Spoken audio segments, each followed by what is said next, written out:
Hey everyone, welcome to Zach Attack Reviews. Today I'm doing a live stream talking about all the awesome television shows been coming out the last couple weeks. It's been a plethora of different things of different genres. I just wanted to talk about everything. I'm gonna have guests, and right here I have one of the coolest people on the planet, Brian the Grizzly. Welcome to the What's up, stream. guys? Oh Hey man, man. anytime I knew Zach was going live, and I was like, "Hey, I got a minute. Can I please come on?" Yeah, man. And he like ran from work and got here. I was like, damn, he got here like 10 minutes right before the stream. I was like, this guy, the dedication. Hey, it's fun. You know what? I mean, Yeah. and these are the things I love talking about. So sometimes you can't talk to people that you're around about these things. So you gotta rely on your community to really add on to the conversation. Yeah. I be trying to have conversations at work and they're like, yeah, sure. Exactly. I don't know what that show is, Zach. It's not Snowfall, it's not Succession. What the hell are you talking about? Exactly. They got 4. That's all they got. So I'm just like, yeah. So it's cool to just have. I felt like for this particular conversation, it'll be good to have some people on here to talk about, because with movies, I feel like you can kind of like just break certain things down, and then it ends. But with like shows, there's so many episodes, there's theories for week to week that you can come up with. You can't. People see different things, and that's what's really awesome. Like you're talking about beef. I see certain things that you feel bad for the bad people. I can't wait to talk about that with you. Man. I'm so glad you saw it. I'm so glad you saw it. So some of the things that we're going to talk about this episode is going to be, like you said, beef. Hey, my guy Clay, you. Thank you for coming on the chat stream as always. You can always rely on one. Always. Yeah. Yes. Awesome. Always reliable. So we're going to talk about Star Trek Picard. Well, mostly Brian, because that's his shit. Yes. I haven't gotten to watch it yet. I watched the first 2 seasons, but I'm excited to hear your thoughts because you said it's fire. Yellow Jacket season 2. Can't stay long. Got 4:30 a.m. shift. I feel you, man. I appreciate you even in here. Period, Clay. So as long as stay as long as you can. Oh no. So yeah, he's coming back. Yeah, we were talking about all this stuff. I can't wait to see what other topics we got today. I mean, it's a lot of stuff out there. Talking about TV. Oh, okay. I can hear you now. Yeah. Ooh, okay. Yeah, that was weird. There's so many shows. Superman and Lois, Beef. What's it called? Yellow Jacket season 2. Mm-hmm. Barry just started, which is an underrated show that's so good. It's on the final season. I just went through that. And Demon Slayer. Like I like anime too. Yeah. I don't review on the channel because it's just too much sometimes. Yeah. Yeah. I mean, how much can you do? I mean, you want to be thorough what you do, so it's hard hitting everything, but it's a lot of stuff to talk about. I mean, there's even more shows. Like I watched Dave. I've been because that just started again. Hey, Perp, what's up, man? What's up, Perp? Zach was in the shadow room for a second. Yeah, I don't know what the heck happened. Oh man. I mean, we still got Mando. We still have. Yeah, I didn't say Mando. I've been catching up. I mean, I got all the. There's so many shows I've been watching, so it's hard to even not mix them up. Yeah, what's what? I mean, even the Ark, like on Sci-Fi, the Ark. I watch that. I watch everything, man. Oh, but I have that on my list. I want to watch it. Is that on Apple TV? It's on Sci-Fi, so it's on all type of little things. Oh, okay. Did you see Tetris yet? Yeah, I watched the Tetris movie. I did a review for it. I thought it was really good. Oh my goodness! I thought it was really good. I was really surprised about all the drama that went behind the licensing of Tetris. That's crazy to think about. Like people almost died for it. Well, I mean, in Russia, that's called Tuesday. Yeah, that's a fact. They was really doing it like it was some normal stuff going on. So you're right. Like people fall down windows, they just walking like keep on walking down the street like it's just normal. It's crazy there. Yeah. Definitely a solid movie. Another solid from Apple TV Plus, an underrated service. So let's start with the. Can I say one thing with this whole thing with HBO going to Max? Oh God! And then now, so we were already paying $14.99. Now you got to pay $15.99, and that's only for 2 things streaming at the same time. If you want to do 4, It costs $19.99. Yeah, and I'm gonna have to commercials ask my family to give me the extra $9.99. $5. Exactly. I'm like, hey, if you want to run this, if we're gonna be doing it all together, we got to have partnerships. I need to see rent on the 1st and 15th. That's a fact. Like, I'll probably can't charge because my sister holds down my Netflix. my Amazon Prime. Period. Like the whole thing. Not even just the Prime Video. The yearly Prime. Like I'm like, all right, you can have all the streaming services you want because Prime is expensive. It is expensive. I mean, I started looking at my bill. I was like, man, all this stuff is crazy. I might as well go back to cable. This is crazy. The only reason I won't go back to cable is because it's just not the selection. There's like streaming only shows that you can't get. Like the only show I think I watch that comes on cable is Abbott Elementary, another show we can Abbott Elementary. Well, I could get it on Hulu, so it's okay. Yeah, so I love Hulu for that. The next day drop. I could wait a day. Yep. Don't bother me none. Don't bother me none one bit. So that's another great show. Yeah, and then like this anime that's starting, I'm trying to watch, and then there's other like. Before I started the channel, I was more of a TV guy than a movie guy. Mm-hmm. But like now I'm going to theater every week. Now I'm like not getting into the TV shows as much. So I'm trying to get back into it. I used to watch the obscure stuff that was really, really good. Shadow and Bone too. Like that's another show. Even if it's low budget, sometimes the story is so good that you can just don't worry about the ship. Like it's in space, and the ship is something like this with someone holding the ship. But the characters and the story is so good. Exactly, like they make it up in that. And I think well, Superman always doesn't have a low budget, but compared to some of these other shows, it does. Yeah. So I think that would be like a good example of like something that's a little bit more low budget. But the cinematography, they make it look like it's expensive. I don't know who's working on that show. Oh. Did I mute you? No, I didn't mute myself. I had to tell one of my youngins to go upstairs because they came down to eat the rest of my food. Yeah, that's when you become a parent, you don't get to eat nothing by yourself. I was like, man, you don't get to do nothing by yourself. Eat, go to the bathroom, watch TV, nothing. We were on the House of Nerds show on Sunday, and I was talking to Elle about it. As we were in the middle of the show, and then her son walks in, and she was like, "Oh man, I'm so sorry." We're like, come on, man. That happens at least 5 times a week. At this point, the viewers expect it. Exactly. It's like, it's about time. I mean, how many times you see Lucas on Spoiler Kings? He just comes out of nowhere. It's a magical hand with hands Lucas in. It's just what happens. That's what we do. Is that the thing from Wednesday Addams? What's going on here? Exactly. It's floating in the background. Oh, man. So let's start with the big one. The season finale for this show is coming out tomorrow, Wednesday, right? Yep. The Mandalorian. What do you think about this season so far? I'm excited to hear your thoughts about the overall season and your favorite episodes and stuff. All right, so I probably like the season more than most people because I don't have problems with stuff. People that complain about the Mandalorian being either woke or not focusing on female character and all that stuff. None of that stuff matters to me. I don't care as long as it's a good story. I could care less about anything else. And Bo-Katan, I love Bo-Katan. I always thought that she was an awesome character, and the idea of the Mandalorian never bothered me. Thinking it had to be Din Djarin, and I think that never bothered me. I didn't know people were saying the Mandalorian is woke. That is crazy. For what exactly? What in this show? Because there's a woman. Exactly. Come on, man. No. What? You're okay with Grogu being there, but if it's a woman, that's why I draw the line. Come on, man. That makes no sense at all. There's always been women in Star Wars. Some of the most iconic characters from the franchise are women. Like, I don't understand. Yeah. There's not always been a variety of races, but there's always been still women there. They're still not. They're still lacking on that one. I don't hate this.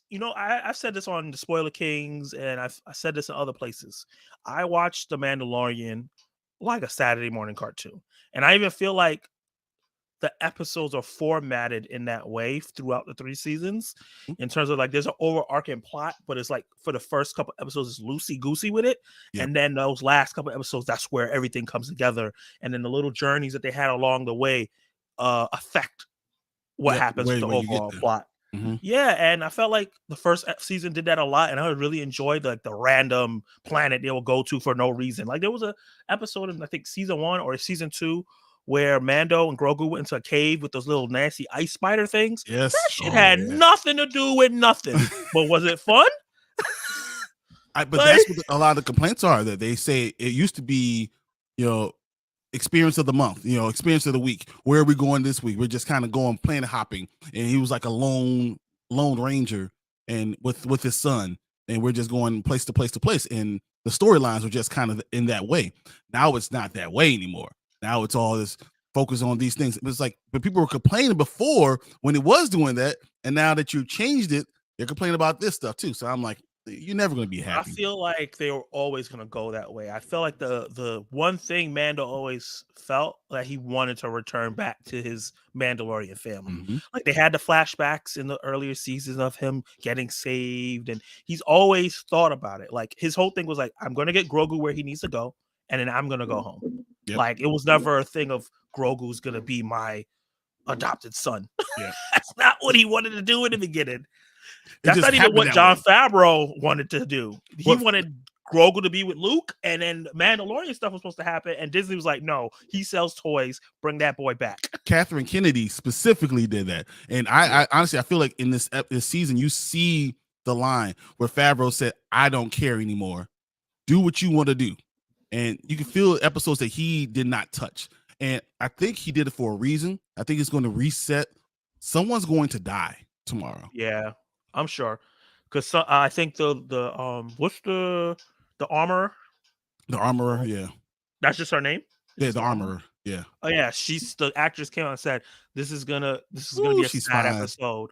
She's fine. I've never seen her outside of the armor. She's the what's the actress? She was the God's sister in Supernatural. The darkness. I'm trying to remember. I watched Supernatural for 7 seasons, so like I don't know if she was in one of those 7 seasons. No, she's probably season 11 or something like that. She is fine. I mean, I'll go. If I wasn't married, it'll be over. Oh, okay. Here we go. Oh yeah. Oh, okay. I've seen her before. Yeah, you're like, is this Emily Swallow or something like that? Swallow. Well, that's a wild Emily Swallow. I was like, oh, really? Oh, okay. You can arm me up anytime. This is the way. Yeah, this is the way. Show me the way. I'll go that way. Let's go. One thing with Mandalorian that I've always wanted was more of the culture and the lore of the Mandalorian, and that's why I really like this season, because we're getting all of it. We're getting it, and him being with other, like, because I always thought that Mando on his own is not an interesting character. It always felt like a side character that's cool, getting his own show, and I was more interested in his interactions with other people than his own journey. And I think that they realized that, and that's why Bo-Katan is kind of the main character, and Mando is assisting her in a way because he's good at assisting someone else. I don't think he's he's assisting Grogu. He's assisting Carl Weathers. He's assisting someone else in a way that makes him interesting. Would you be surprised if the person who dies is Bo-Katan? I wouldn't be surprised at all, because they set her up where I feel like her arc is ending, and that's the time to kill somebody. Because you're like, oh, she's finally getting what she wants, and then that devastation happens. And then, because I think the thing that really set me up was at the end of this last episode when Den said, and that's why I'll follow you anywhere. Yeah. And he was like, yo, this is the way. I'm following you. I'm connected to you. This is what I'm going to do, no matter what. And when he said that to her, I was like, yeah, she's about to die. and that face that he gave, the face that she gave her, it felt like that's what a great supporting character does. He made her go like, wow, if Mando didn't, it feels like that, because I know she highly respects him. Yeah, obviously. I think there's a romantic feel with them too. Yeah, and I mean, it's fine, because I don't think they're going to ever touch it, because it's either her or Den. Either her or Den got to die. I don't think they kill Grogu because I just don't think they have the balls to I don't know, Jon Favreau have the balls to kill Grogu. The money? I don't. The balls. I'm pretty sure Kathleen Kennedy was like delete. Yeah, but it doesn't matter because that file. Jon Favreau was going to walk away. They told him. I told him, no, this is yours. Don't worry about what Kathleen Kennedy is doing. I think this season finale is a Favreau season finale, and if it is Bo-Katan, the one that dies, it resets the entire thing. It was almost like this season didn't happen at all. Yeah, and it resets, and Jon Favreau can go do whatever the hell he wants to. Which would piss me off because then it makes me feel like, what did I watch this for? If you're gonna reset it, well, like they at least have Mandalore. So they at least now you've gotten the Mandalore, and now Din has to make a decision. Does he become a leader? Which I don't see him. He doesn't want to be, but just like in Chronicles of Riddick, like he became a leader, and he's sitting there in the chair, upset because his loved one is gone, and then next thing he realizes everyone's bowing to him because they're looking to you for leadership. And honestly, you see that it goes to fade in the black and says this is the way. That's very interesting. That's a very big possibility. You know what's crazy? I don't remember what movie it was, but there was a movie saying that it's the people who are not prepared to lead are the best leaders. Yep. Like not the ones that don't want to do it. That's the one that should be leading. Yeah, because they're the ones that care about everybody else. They understand the struggle. They've been in every other position, and then they end up being the leader, but they don't realize all that struggle is what really makes you a good leader. Yeah, they've been in the mud. They've been in the mid tier. They've been at the high spot. And now they can understand everything at every level. Yep. So that they don't have like issues with like understanding someone that was like, I did what you did, so you should listen to me. And they're like, okay, you're right. Exactly. You were pushing that coal. Exactly. And you respect them because of that. Hey, look at this guy. Derpy Entertainment's here. Derpy, what's up? What's up, man? Peaches. No, I'm joking. Oh, What's up?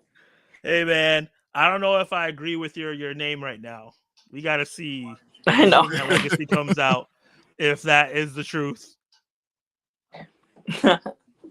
I believe it is.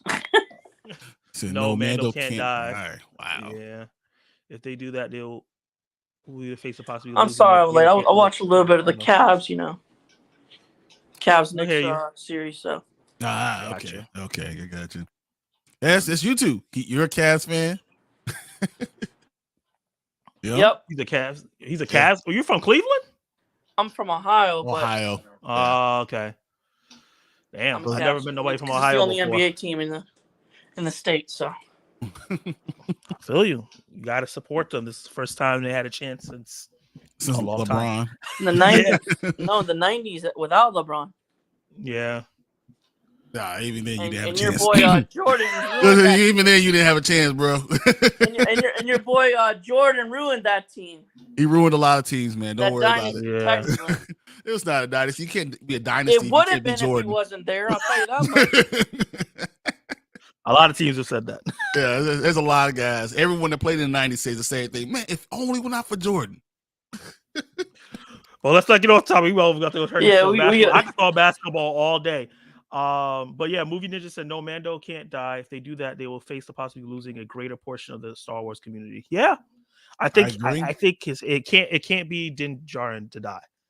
My thing is the reason why it could be is because the whole fight he had with Jon Favreau. Because you gotta remember, he wants to show his face. Yeah, that was a huge thing. He was like, "What? How am I gonna sit here? I'm just voice acting, without my face."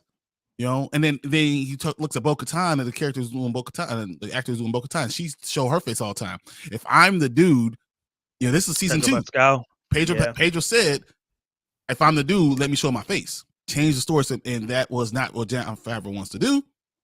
So they got in that big fight, and ever since then, I feel like they've been trying to look for another Mandalorian. Now, the way they can kill Din Djarin is make Grogu the Mandalorian. Mando. And say the entire time Grogu was the Mandalorian. Tank's been saying this from day one. He says, I don't believe it's Din. I believe it's Grogu. And if you do that, Which it just seemed like Favreau will want to do that, but if you do that, you can sell a whole hell of a lot of toys. Oh yeah, I saw a picture of Grogu a little older with the Mando mask and the dark saber and like a Han Solo blaster. Like he's just doing everything. Yep. Han shot first. Oh my god. Han shot first. Oh my god. This But yeah, guy. I don't. Derp, have you been watching Mando? Yes. Hold on, let me add Perp. What's up, Perp? What up? What's up, man? Thank you. This is your Zack Attack Reviews stream debut. So before Derp goes, tell people about your channel. Oh yeah, my channel, I just pretty much talk about anything. You know, that's the simplest way I can. That's the simplest way I can put it. You know, Perp I talk about movies. He talks about anime. He talks about all the things that you think. If you're a nerd and the things you like, he probably talks about it. Yeah, most likely. Yeah, but yeah. And then those other things like scary movies. Those scary movies that I don't watch, man. It can't be, the ones I'll be looking at. We gotta break that, bro, because I don't like that, bro. I don't like when people say like they don't like horror movies, man. You gotta embrace that shit. You gotta just you gotta open yourself up to a cult, because like you watch more horror movies, you'll open yourself up to something like completely different. You just like you'll never be disappointed. There's two reasons why. One, I totally believe in Exorcist. I believe in demons. I believe in people actually. Oh yeah. Well, definitely. Yeah. And then the second reason is I want to be able to beat up anything that's going to attack me. You can't beat up a ghost. Like my guy, you are 6'5". I was like, I seen you, bro. I was like, bro, go away. I was like, yeah. That's the problem. He should be afraid of you. I'm 280. When Brian went to C2E2, that's what it's called, Chicago Expo, and he took a picture with Brandon, who is a buff dude, and I saw how tall he actually was. I was like, I don't think I ever want to meet you now. You make me feel like a little kid. You gotta sit down when we talk. Like we just gotta I hear you like. Put the shoes on your knees, and you gotta walk on your kneecaps. There's no way you could just be standing with shoes on next to me. You crazy? I am a full 6'5". Don't let me put some Timbs on. I'm like 6'8". Yo, and I'm making Brandon look like a little kid. You know what? 4 tickets to Evil Dead Rise, please. Hey, no. I already got my tickets Friday. Oh, my friend. My wife is going. And she said she got me a ticket. And I don't know if I'm going, man. I don't know. You better go. Man, go. Let's go. Let's go. Just even watch the original Evil Dead, because those are mostly like horror comedies and stuff. I love the original Evil Dead. This one looks scary. That's what I'm like. It's more like the remake. Which I haven't gotten to see. My reviews for remake and Army of Darkness is coming this Thursday. Little shout out and plug. Awesome. On my own channel. That's dope. On 420. On 420, exactly. Oh, that's right. I think Army of Darkness is a perfect 420 film based on what I've heard about it. But yeah, Clay said not the shoes on the knees though. Hey, if shoes on the knees is probably the only way I will be the same height as Brandon. That's facts. Brandon's about 5'5". That's what so he's like Kevin Hart size. Oh, he's my height. Yeah, he's like 5'5". So Okay, I don't feel that bad. At least me and him both gonna look like babies. How tall is Tank? About 5'11", 6 feet. Oh my god, another tall ass. It's funny you call that tall, and me, that's like I feel like I'm normal size. So then there's other people that are tall. Like my best friend is like 6'9", like that's 390. Like I played football my entire life. I played basketball my entire life. So I look at people being average height being 6'5", and I'm starting to realize that's not average. That ain't average. You're wilding if you thought 6'5" was average. I wish. Shit. Oh yeah, like damn. I'm like I'm a midget. I couldn't make it to the cut to make it like even 6 foot. Like my brother's like 6 foot. I still feel tall. I went from 5'3" to 5'11" in the 7th grade. So like I shot up, and then I was 6'2" by sophomore year, and then I just kept on growing from there. I graduated and I grew like another 1.5 inches. So that's wild. Yeah, it's crazy. Hey, the view with What's the Drew. up? Thank you for joining the stream. How you doing? Let us know what you watching. We were talking about the Mandalorian, but we got distracted by talking about how tall Brian is. Which might be more interesting than season 3 of the Mandalorian. You're right. That's 100% a fact. Let me stop. I got nothing to say about Mandalorian. Y'all got it. Okay. So you're gonna have to say something after Dirt. Okay, give us your how you feel. Dirt. Just the good. We're not talking about the bad yet. Let's just the good. All right. I thought he was not going to talk. I thought it was going to be empty. It's going to not say that. Sucked his teeth before he goes. 3, 5, and 7 are my favorite. Okay. Really? Yeah. Wait, which one's 6? Isn't 3 the one when they had that cutaway scene for 45 minutes? Yeah. You liked it? You liked that? That was okay. Just because of the first 2 episodes. I absolutely hate the first 2 episodes. Oh, okay. That's interesting. Okay. And don't even get me started on episode 4. Oh, is that the Jack Black one? No. But that one's up there too for being garbage. The pit of hell garbage. Is a strong word. What did you like about 3, 5, and 7 that the other episodes didn't have? The tone. It was more serious. Yeah. Okay. Yeah. I mean, yes, it was. It was more like what's that terrible Star Wars thing that we called Andor? It was Andor, and that's why he liked Andor, and that's why I like Andor. Exactly, that's the problem right here. So now we no.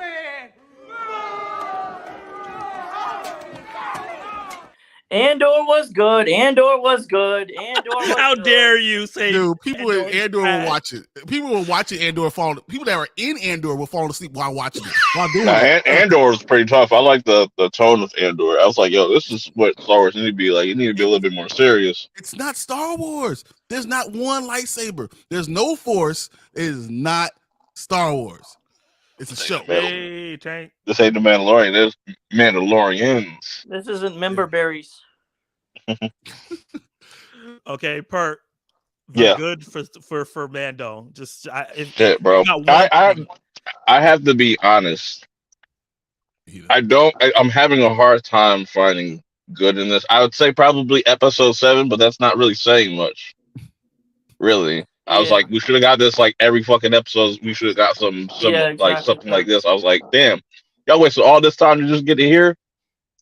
But that's probably just my like positive. That was a negative. They wasted my time to get to here. Okay, so since it seems like me and Brian are the only ones that like this season, let's get into the bad. Perp, tell us what's going on. What's killing you about this season? Episode 1 through 6 are completely useless to me.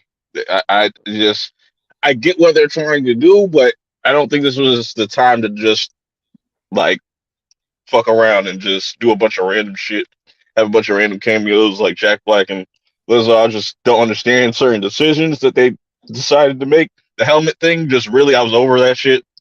I was just like, I just don't care. I don't care anymore. And I like the Moff Gideon stuff. I was like, thank God we finally got a big bad in here and we can kind of get back on track. But I just feel like they could have done better with this season. This was definitely just a weaker season out of the 3 so far. So, you know. Okay, Derp, since you had so little to say about good, what are you not liking about Mando season 3? First off, I just want to say you could tell it in the trailer by the tone. Okay. The Grogu stuff. The trailer definitely was. The was Grogu very stuff serious. was cringe. Which Grogu stuff is cringe? Him, the paintball one, whatever. Him, the Target one, and then in episode the one 4, when he was fighting the other youngling. And then, the foundling. Yeah, I like that. That was cute. That one was cringe. That thing was cringe. But it shows that he had force. So like that's what Star Wars is. Like I don't understand where everyone's talking about. Like Star Wars is force, the force, the battle between good and evil, the Jedi, the Sith, all those things. That's what Star Wars is. That's all we've ever known. So like if you don't like that, then you don't like Star Wars, really. Like I don't understand. Well, it might be just the execution, not what was happening. Execution. Even though I do also, I will say this is the weakest season of Mandalorian. It's been over the top with it a little bit with the Grogu stuff. Well, entire season. I don't think Grogu was the problem. It's just the focus has been. It's the pace. I don't think the pace was bad either. The focus is different. You know. Once again, it's kind of what Zach said before. The missions of the week it's kind of what Tank just said, damn it. But it used to be mission of the week. It was like every week we had a mission of the week. We had something going on every single week, and you didn't understand what's going on in the story until the end. It all brought it together. That's kind of what we got. That's not what we're getting anymore. You know, and it's a little bit different.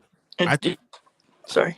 No, go ahead. No, I thought that this season is fine. I thought there's some parts that I didn't like. I didn't like episode 3. I think that it probably would have been better with Grogu not there and not showing up to episode 7.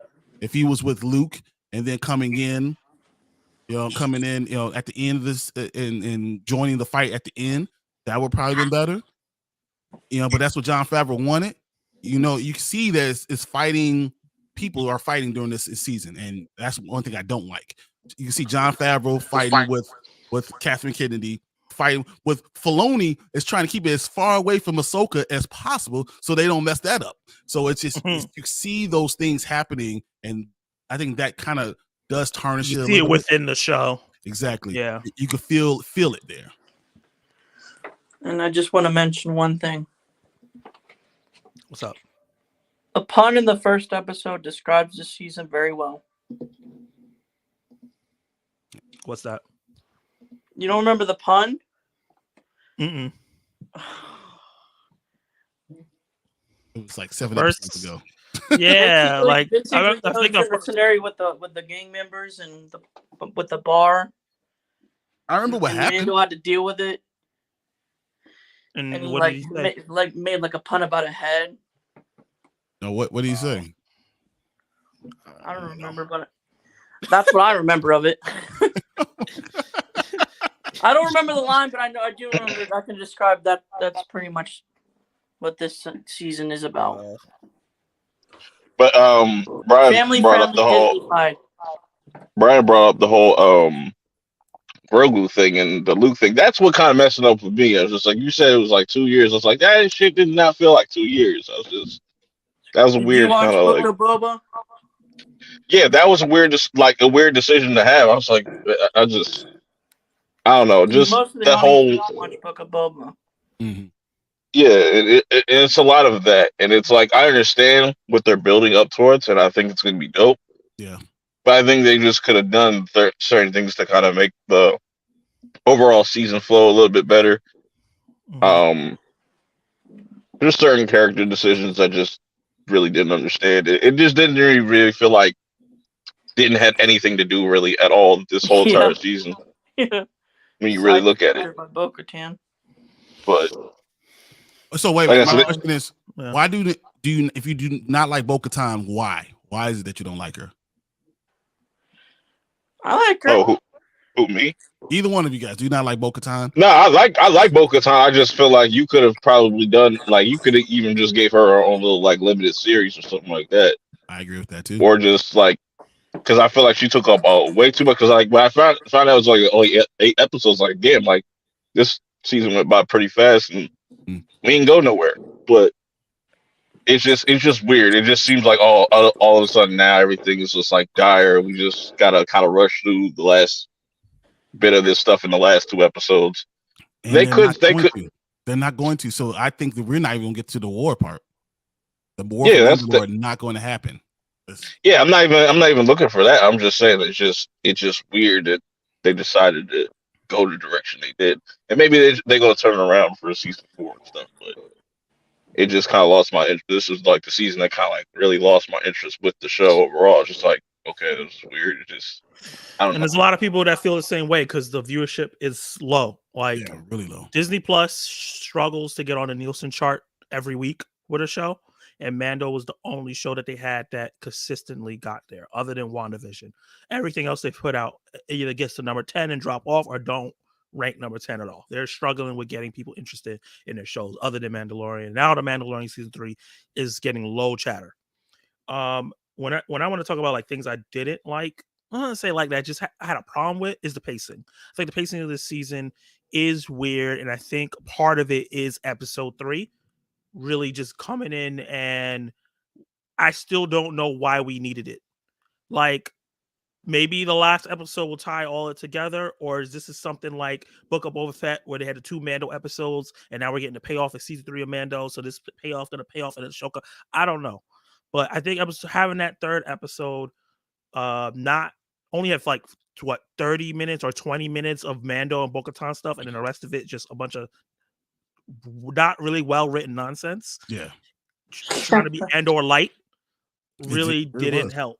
Yeah, I agree. It was Andor light, but they don't have the creative to do Andor content. That's how I feel, and it was just really weird. And like, my problem with Book of Boba Fett is that it was started out like a mob boss show, and I really was interested in that. And then while showing the backstory of the mob boss, then it turned back into a Western and copied off of Mandalorian, and it just lost the tone and everything. And I feel like they saw Andor, they see people like it. It did end up doing really well once all the episodes came out. People started binging the whole thing because I think week to week it's not a great show to watch week to week. Oh, it's a terrible show week to week. Yeah, it's not a good show to week to week. But I feel like they were trying to do some let's do some serious storytelling with the No, like Mandalorian. Once again, it's probably the 13th millionth time I said it, is a Saturday morning cartoon brought to life, and it that's the tone it has. Like, you mean a Western? Well, yeah, your Saturday morning, it could be a Western Saturday morning cartoon. Yeah. The whole point is just like it has the Western vibe, but it has that like cartoonish feel where you're not supposed to take it super serious. Yeah. Okay. You know what I'm going to describe this season and the first 2 seasons by? What? Do you remember Doug? Yeah, of course. I love Doug. Dude, first 2 seasons. 38. Of course we love. First 2 seasons, Nickelodeon's Doug. Yeah. 3rd season, Disney's Doug. That's a good example. Let's see where we go with that. Because once like Doug went to Disney, that's where it's like, what the fuck? Yeah. I know exactly what you're saying. I totally hear what you're saying. I gotta say, I think it all goes back to Catherine Kennedy still. I really feel like her putting her 2 cents into where Jon Favreau wanted to go is the only thing that's really messing with everything. I think everything, they had their show, they had everything written, they knew where they were going to go, and Catherine Kennedy putting Grogu back into the story. And it wasn't that he was never going to be back, but he was going to go train with Luke for 5 years. You know, so by the time this end of this Mandalorian season, he could have came back. He could have came back with Ahsoka. He came, we could have all those type of tie-ins at the end of the season when we still could have had the story of Din redeeming himself and learning more about what his Mandalorian roots are. We lost all that, and Catherine Kennedy took that from us. And that's what I was thinking, like they were going to do, because I think if they would have saved that for like the end of 4 or something like that, or like they built up to that like kind of reunion, it would have meant more. Just it would be kind of more shocking. Nobody would expect, oh shit, like they're about to reunite, get ready for this big ass war, and whoop-de-whoop. Or if Din was in danger and Grogu came to save him and showed off everything that he trained for. Yep. That would have been cool. perfect. You could have had a moment where Din was in trouble or something about to fall on him, and then you just see it floating, and then it's always you see is that it's Grogu and shit, and then he's behind him is Luke or some shit. Like, even crazy. No, even better. Can you imagine? Because now remember, Luke left Yoda to save his friends, right? So now imagine Grogu leaves Luke to go save his friend. It would have been full circle. A full circle. You saw it. Everything. People would have been clapping. It's like a movie theater moment. And I'm pretty sure that's what Jon Favreau was going for, because he understands Star Wars is just a cyclical thing. That the stories are cyclical, and we lost that opportunity. I do agree with that. Even though I don't mind this season of Mandalorian, I will agree with you that this is not the strongest one that we've had. Yeah. I want to say something about episode 7 that's kind of negative. What's up? It's the ending. With them taking Din and everything. Yeah, and then sacrificing himself. Viz. Yeah. Well, you had a problem with him sacrificing himself? No. I'm just upset because he was one of my favorites. Oh, they're gonna make me wait a whole freaking week off of that cliffhanger. Imagine if that had ended, like the whole season ended. Oh man, people would riot. I would have been ticked. Oh, like we didn't have another episode? Oh God. The AOT Jew. Just like boom. That's my only negative about that episode. Wow, I'm not gonna compare Mandalorian to AOT. Yeah, no. Quality is. I'm just saying how they leave you on the cliffhangers like every episode. That's what anime does. All the time. And AOT's allowed to do that because they give you a whole bunch of shit in one episode. My thing was basically a comparison to that was think Hodor scenario with Game of Thrones. Oh, okay. Okay. Yeah, that I got flashbacks. So let's respond to some of these comments, and then we'll give our final verdicts on season 3 of Mandalorian, and then move on to the next show. Let's see. After you said what I said, getting Brian started with Andor. I didn't even get. You know what? I have to respond to this. Understand? I don't hate Andor. I hated the fact that I kept on waiting for something to happen. Like 3 episodes, something happened. 3 episodes to happen, and then 3 episodes. I'm like, it's about to happen, and nothing happened, and then nothing happened again, and then nothing happened again. I was like, so why the hell did I just watch 9 episodes and nothing happened? Not that because you had the flow right, and then they just effed it up, and it just makes me angry because it could have been good. It should have been good, But I think they're going to fix it, and I think everyone's going to admit when Andor season 2 comes out and they do 3 stories of story, 3 episodes of story, and then something's going to happen, and they're going to give you something every 3 episodes, and people are going to have to admit it's a better show doing that. And then when you see it, you're going to realize Andor missed that on the first season. And they're going to have to do that because so you want something similar to Mando season 3 with this, huh? No, I just want it actually means something.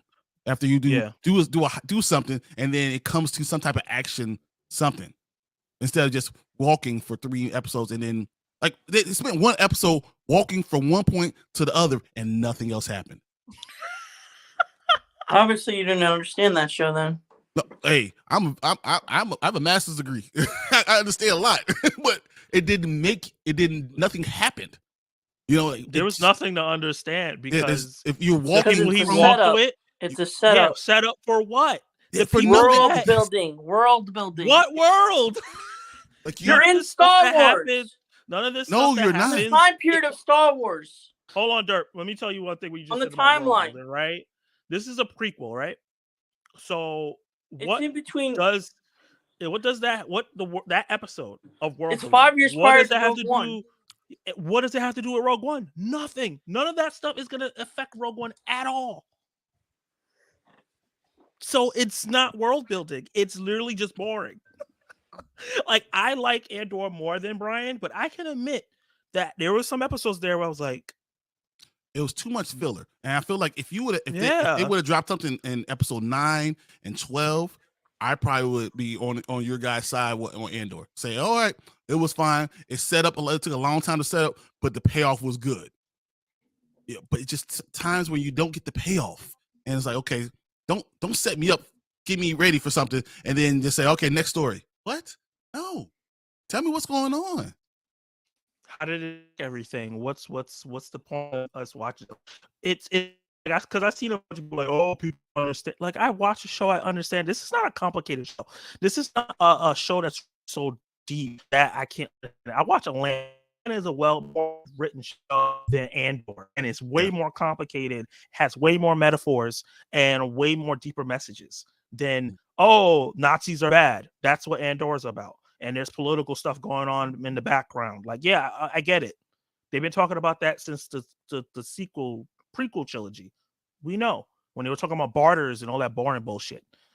Like, like we get it. Like I understand what Andor is about, but there were parts of it that were boring. I think Tank pretty much summarized my feeling with that. Moving just to Andor is good. Ryan is rage baiting. No, I don't think Ryan rage baits. I don't care enough to rage bait anyone. I just it's about how I feel. But I always recognize because I feel a certain way doesn't mean that my answer is always correct. So I can say, what you guys are saying has valid. I like season 3 of Mandalorian. Doesn't mean that it doesn't have problems. Doesn't mean what you're saying doesn't have valid feelings and valid validity in itself. I just don't like. I like certain things and I don't like certain things. And that's fair. Like if everybody liked or disliked the same thing, it would be boring. Yeah, exactly. Like Tank, I really like Mando season 3. Movie Ninja, I really like this season 2. He says not enough missions of the week. We needed more rinse and repeat weekly episodes, but he was being sarcastic. He's being very sarcastic. Yeah, he even though we did have a mission of the week with the Jack Black episode, and then people didn't like it. Yeah, I think that was all Lizzo not doing a good job acting. Even though this is the weakest season, it's still not as bad as Boba Fett. Boba Fett was just garbage. They didn't know what the hell they were doing with Boba Fett. That's or Obi-Wan. Yeah, I agree too, Zach. I like Obi-Wan more than like a lot of stuff. You know what I'm saying? I understand I would like Obi-Wan more than this, but. And to the Andor thing, I just feel like as far as the tone goes, that's what Star Wars needs to be. Like we need a little bit more of that. Like let's get away from a little bit of all this kiddish shit. Let's get like into some serious shit, some real like gritty stuff. I don't think you ever. I'm with you. If as long as we hit something like every 3 episodes, you need to give us a payoff. You can't set up something and not pay it off. And that's what pissed me off by Andor. And I watched every episode. I enjoyed watching the episode, but I'm like, here we go. We're setting up to do something, and then nothing happened. And I was like, what the fuck? You do realize what they're really setting up, right? It doesn't matter. It doesn't take. It's a movie. It's a TV show. Movie that I've seen already. No, it's a TV show. A Obviously, TV show has a setup, and then it has to give you payoff. You talking about the movie with Grogu, Ashoka, and Mando? Yeah, we know about that. What does that have to do with Andor? Oh, we're still on Andor. Okay. Yeah, I don't know exactly what you're talking about, but most scenes dedicated to redeeming Boba Katan. I don't mind that as much. I think the season should be longer to keep focus on Din and Grogu. I wouldn't mind that. A lot of people that's a good point. I think that the 6, and I've talked about this since Falcon and the Winter Soldier. The 6 episode thing is hurting every single show. As much as I've loved The Mandalorian and it has used the 6 episode thing, I don't even think the season 1 was 6 episods. I think it was longer than that. Yeah, it was. It was always 10. It was always 10. Well, I think this was the shortest one. Yeah, it was the short one. This cutting corners and doing shorter seasons is hurting. Funny thing is, season 1, Mando's episode 6, the best one. Yeah, like I really enjoyed Mando season. Watching Mando every week. Hold up, we got another person on the stream. Kal-El. Oh wow, we can't even see each other anymore. That's how how many people's in there. What's up, man? Hey, what's going on, guys? How you doing? What's up? Kal-El is in the chat and he's on the stream today, man. Give your channel a shout out. Oh, okay. My bad. I'm just sorry for being late. Kal-El Daily, same as the spelling. Come catch me out, man. I got some work to do, but there will be videos rolling out next month. We'll be rolling out more consistently. Yeah, movies, wrestling. You got a variety of topics, and I'm on there, so you got to check it out. All the nerd talk, it's all there. I'm another horror person. Oh, here we go. Yeah, man. Yeah. Taking over, man. That's the best genre. It's the best genre, Brian. You got to hop on the wave, man. Yeah. Well, hop on the wave. I mean, you give me some power. I do love the superhero stuff. I have a big question here. Okay. What's up? Was the original Willy Wonka film considered a horror film? Absolutely. To you guys. Yeah. Isn't Candyman a Kids spin-off? die. Hilarious. What? By that definition, I don't want to get too far off topic, but by that definition, Peter Pan should be a horror movie. Yes. You know, Yeah. I mean, honestly, like by that definition, you could put anything in that same genre. Anything that's a fable should be a horror movie because the truth is about the truth behind it is They're horror dark. based. They're very dark. Wizard of Oz, it's very horror like. Exactly. Yeah. So, but if you Disneyfy it and to put it on TV, you got to make it for kids, and that's what makes it. It should be horror based, but it doesn't mean that it is. But it should be. Yeah, Willy Wonka is an effed up thing. Yeah. Like even genies, right? Like from Aladdin, like there's dark tales about genies. Like that's a lot of like dark and evil tales about it, but they made it. They put a little blue on it, make it animation, and it's a kid's put a tale song now. on it. And then they should What's the I have a confession to make. I've never seen Willy Wonka and the Chocolate Factory. What? You're lying. You gotta put that on your list. You gotta put that on your list for Throwback Thursdays. You gotta put that on your list. Dude, that's actually next week. I need to see you watch that. You gotta watch that like ASAP. Dude, I would actually say you need to watch it like when the stream ends. You need to Willy Wonka, man. Willy Wonka is a staple. Gene Wilder. It's a staple, man. I've never seen it either. Oh my God! You got homework tonight too. So you know what, Kal-El? This is what we'll do because you remember we wanted to collab. You have that date set, right? Right. I don't have the movie though. Boy, I will send you. You can find Willy Wonka. I'll send you a link, bro. But you can find that golden ticket. Exactly. They send them links, and then when you click them, all of a sudden you getting boobies in your email all the time. You know what I mean? You will be getting boobies. Just X it out, bro. You will be getting them anime boobies, but X them out. If my mom can do it, you can do it. Willy Wonka, though, guys, is it really all that though? There's so many movies that your boy hasn't seen here. The first one. I haven't seen Back to the Future either. Oh my God! All right, checklist. All right, have a good night, y'all. And that was a good show. It's been cool. It's all right. See what happens when you're honest? Kal-El. You see what happens when you're honest, though.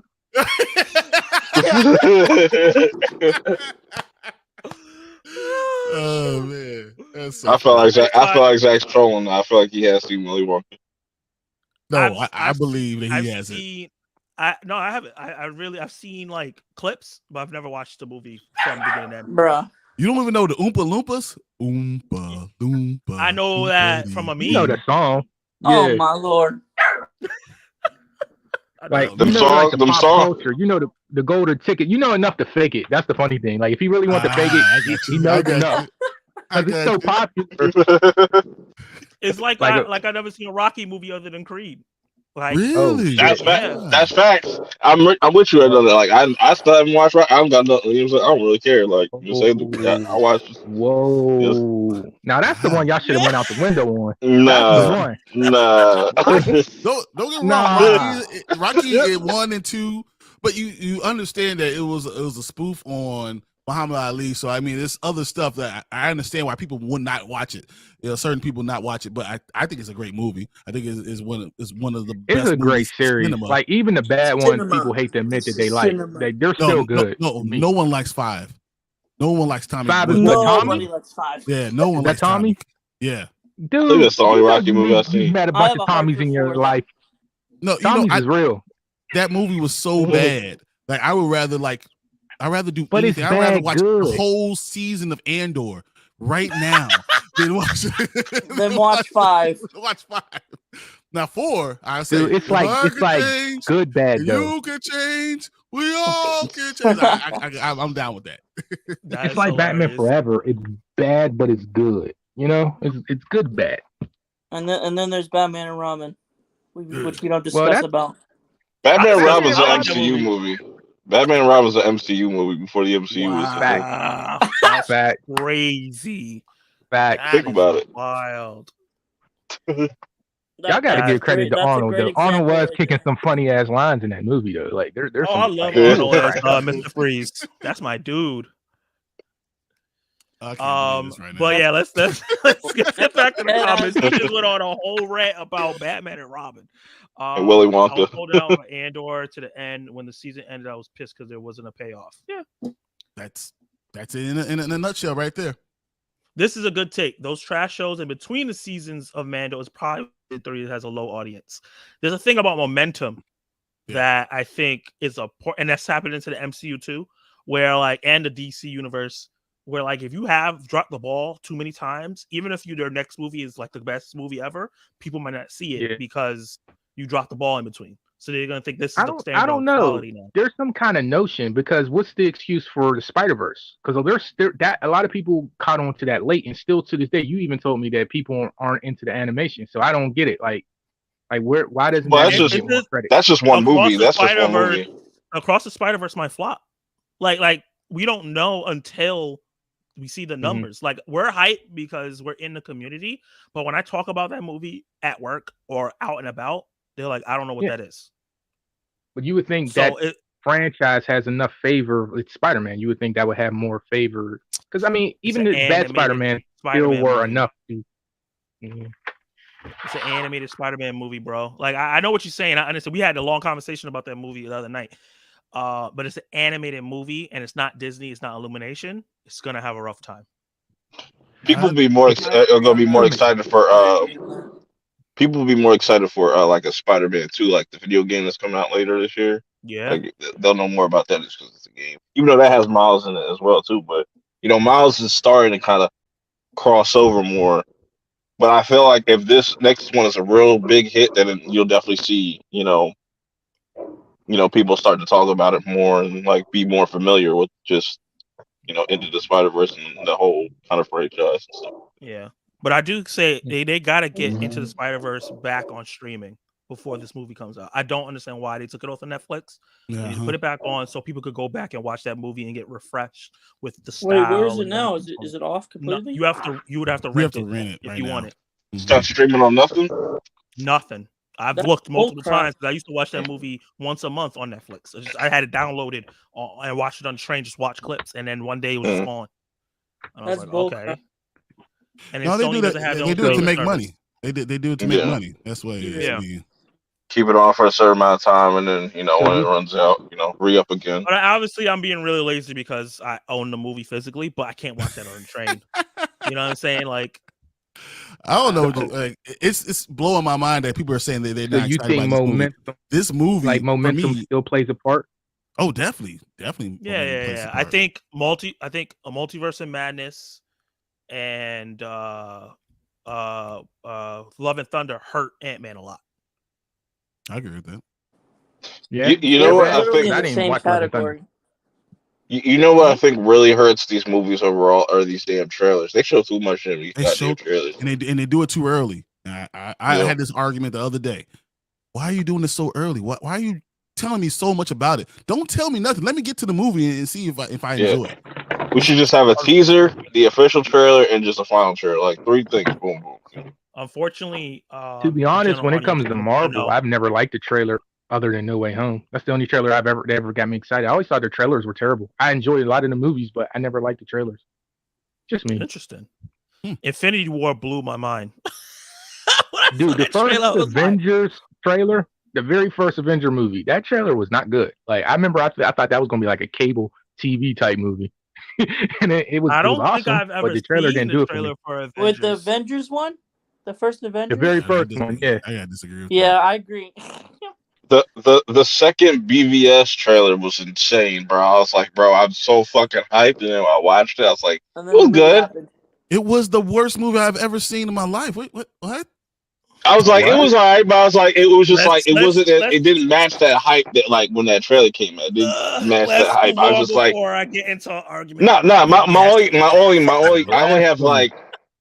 I only have like a couple gripes with like BVS. Other than that, like, it is what it is. I don't hate the movie. You know what I'm saying? Like, I like Ben Affleck as Batman in it. You know what I'm saying? The 2 things like they should have never done.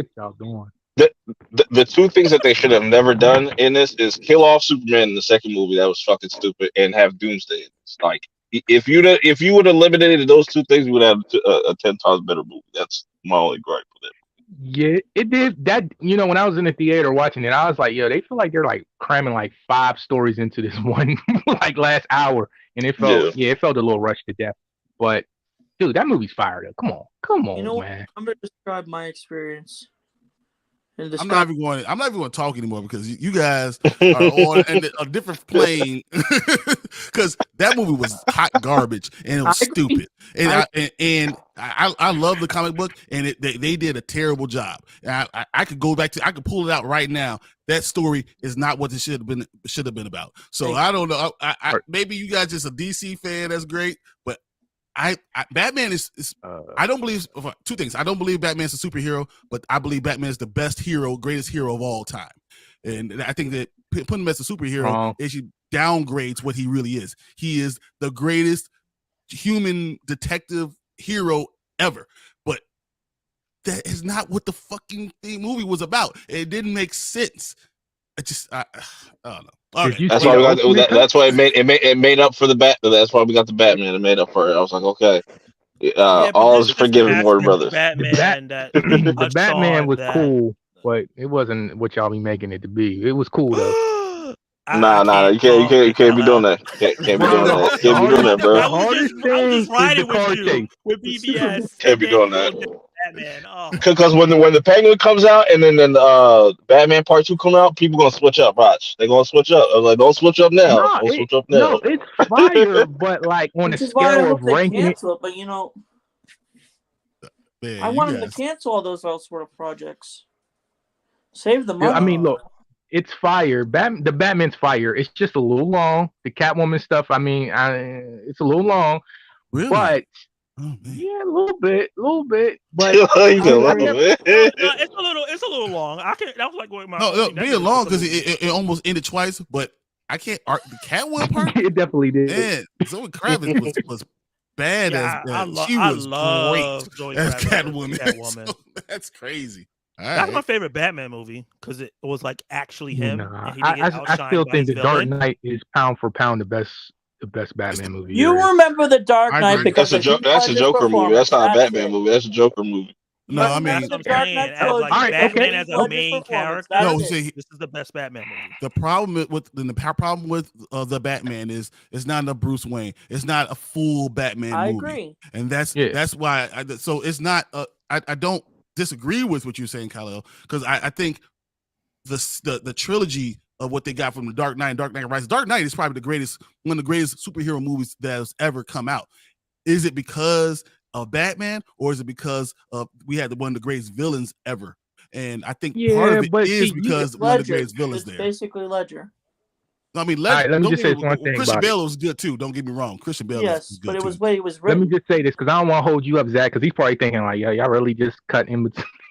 No, I say this, I hear a lot of people say that it's the Joker, of course. Like the dude won an award for it. Like he is probably pound for pound top best villain we've ever seen. But the thing about it is you can't do that though. It's still Batman. That's part of what Batman is. Villains always make the character, no matter who they are. That's why some of these movies suck because there's no good villains.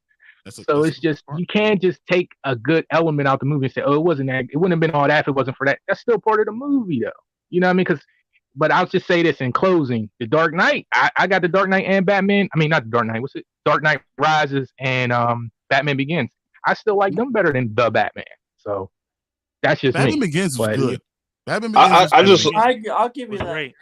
I just look at those movies differently now. Like after the years have gone by, and like, because I was way more hyped about those movies. I still like them, but it's just like I find more issues with them. Just like I don't like what's his name? Christian Bale as Batman. I don't really like his Batman. His Bruce Wayne is on point. His Batman is weird. Because like you get all this serious shit, and then he's just mad goofy. When you look back at it, it's like, yo, his Batman is just mad goofy. Like, why did he just I actually like his Batman, and I don't care for his Bruce Wayne as much.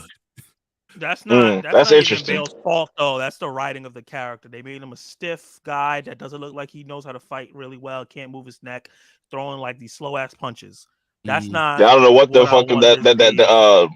that fighting That's not style Bruce they Wayne. I came can up tell you with. that much. Like that's what was He crazy. was just so focused on making it super realistic. He dumbed down the character, which is fine. I like that Mhm. trilogy a lot. I don't love it Yeah. as much. I don't think the Dark Knight's not even in my top 10 greatest comic book movies of all time. Really, Wow. the But Dark I Knight? I What? Wow. disagree on I that. think it's one What? of the most. I think it's one of the most influential I don't ones. knock But I that. don't think.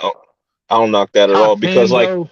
honestly, Wow. like till we get like because to me the definitive versions of like Batman and it is like we still have never gotten like that Kevin Conroy Batman. That's like the definitive Batman. Like that just the picture. We haven't even gotten that Joker yet, like that Mark Hamill type Joker. But I Yeah, don't and know. I My think that favorite, my Matt favorite is Reeves Michael might Keaton, give it to us. but I think the best Michael made Keaton's movies, if I'm being unbiased, is the Dark Knight trilogy.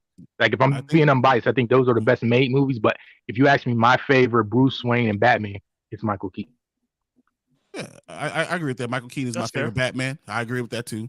And that's why the Flash movie is actually going to make money because of Michael Keaton, Fire. not because of Ezra Miller. And Yeah. that's a big thing. This is a really good point. I mean, all these things are good arguments, but I still Good question. believe the trilogy of the Dark Knight Rises, and Batman Begins is epic. It's an epic trilogy, and it was the best thing. And it came out 20 years before anyone else had an idea. Batman Begins, the Batman problem was, once again, he's all Batman, no Bruce Wayne, and he hasn't figured it out yet. But this could be the best beginning of a story because I think the Batman's better than Batman Begins. I don't think it's even fair to try to compare it to the Dark Knight. I think that's the problem. You're comparing it to the Dark Knight. I don't think that's fair. Dark Knight had time to build its world, and that's why it's Exactly. Had a it's first epic. movie. It's an yeah, we epic should be thing. we should be shouldn't comparing be- like part 2 to the Dark Knight. Like Exactly. So Since if it's gonna this be a second trilogy. Batman is great and it's like epic and blows our mind, then I would say, man, this is gonna be a fight for who's the best trilogy. But right now, Dark Knight is better than the Batman. That's not the question right now. It is better, but I think Batman Begins is better than Batman. Begins. I don't know. I don't agree. I like Batman Begins better. I don't know. I like that the whole him up there with training up in the the hell escaping me. What's they called? Ra's al Ghul. Demon, Ra's al Ghul, and the League of Shadows. That's what I'm saying. I like all of that, but no, I really do like the Batman. I don't want to say like I'm killing it, but it's just that I understand that. Actually, it's funny that people complain there's not enough Bruce Wayne because, in fact, I could see people feeling that way. Like we don't get a movie where it's just Batman. I could see people making that a gripe one day, but it's a story. So when we get more Bruce Wayne, I think eventually we'll understand that. I mean, I think that'll make the movie better. When as they're going along, I think it's going to make the first movie stronger because they will give us more Bruce Wayne. But the Batman, it's just, I don't know, man. It's just there's certain parts where it's a little draggy, just a little bit. It's like, does that really need to be in there? It's cool, but does it really need to be? I don't know. Like you said, That's it fair. felt like it could have stopped 2 or 3 times. Yeah. I don't know. Okay, agree. I got That's fair. To wrap it up with that and move back on, like let's do some more comments and then My get to the bad. next show. I want to No. I'm glad. I want you to talk. I want everybody to get their chance to talk and have fun. This is fun. Personally, huh? What you said, Dirk? something real quick. Yeah, go ahead. This is history for today. DC. So 85 years ago today, The in greatest superhero of all 1938, time. the greatest superhero ever created, the Man of Steel, Superman, was created today in 1938. My guy. Yep, I don't he know. is the greatest, but that caption you got right there, I don't know. I mean, that James Gunn stuff, that's a little worrisome. But we'll Yeah, see. when he came in, I was like, I don't know about that one. Production. for Nah, the man, movie, I trust James Gunn, man. Like Big a lot of people, just based on his track record, because he got better. Like people, his films are better received than what I'm saying, most films. You know what I'm saying, and he just has that track record. He's worked with. Suicide Squad? Yeah, it was better than the first one. What's the problem? It was better. It was better than the original. I'll tell you that much. Just because It was much stuff better ain't than the dumpster original. Juice, it was still trash. Just because it ain't dumpster juice, don't mean it wasn't trash. No, Dumpster juice is crazy. I enjoyed You it. must be It a was Snyder very. guy. Bro, I like James Gunn. They have a girl with rats. I'm just saying. Character. I'm just saying, as far as James Gunn being at the helm of things, it makes sense because you want a guy that's like, all right, he's been around Marvel, so he knows how that formula works. Instead of getting somebody that doesn't know how that really works, or getting somebody that's just corporate. That's just how I look at it. My thing, people say that, but my thing is, where's the fan base? We're here where we say we don't want you to do what Marvel's doing. Like that's what we don't know that what. But like I said, we don't know what he's going to actually be doing. Exactly. You know what I'm saying? He hasn't put nothing out yet, but we have a good grasp, and like the movies that he's teased so far are interesting. We still have to wait to see how it plays out. But like I said, I just like the direction he's going in compared to if they were got somebody like. They could have got somebody super corporate that doesn't just really care about, the product and just cares about pumping out shit. Kathleen Kennedy. I'm joking. That'd be terrible. But like, say I can understand some people's. But won't y'all tell me why he somewhat rebooting the universe? Like he's just very contrary. It has to. It's pretty much a mess right now. Hold on, one at a time, guys. I know you're passionate. Yeah, right now you guys are talking over each other. I'm sorry. He's rebooting it, right? But yet he's keeping certain people. And like Zach told me the other night, it's like he's keeping the ones that he has relationships with. It's just very, like his start off is good. I have a question, though. Like, if it was the other way around, if it's Zach, you don't think he would have done the same thing?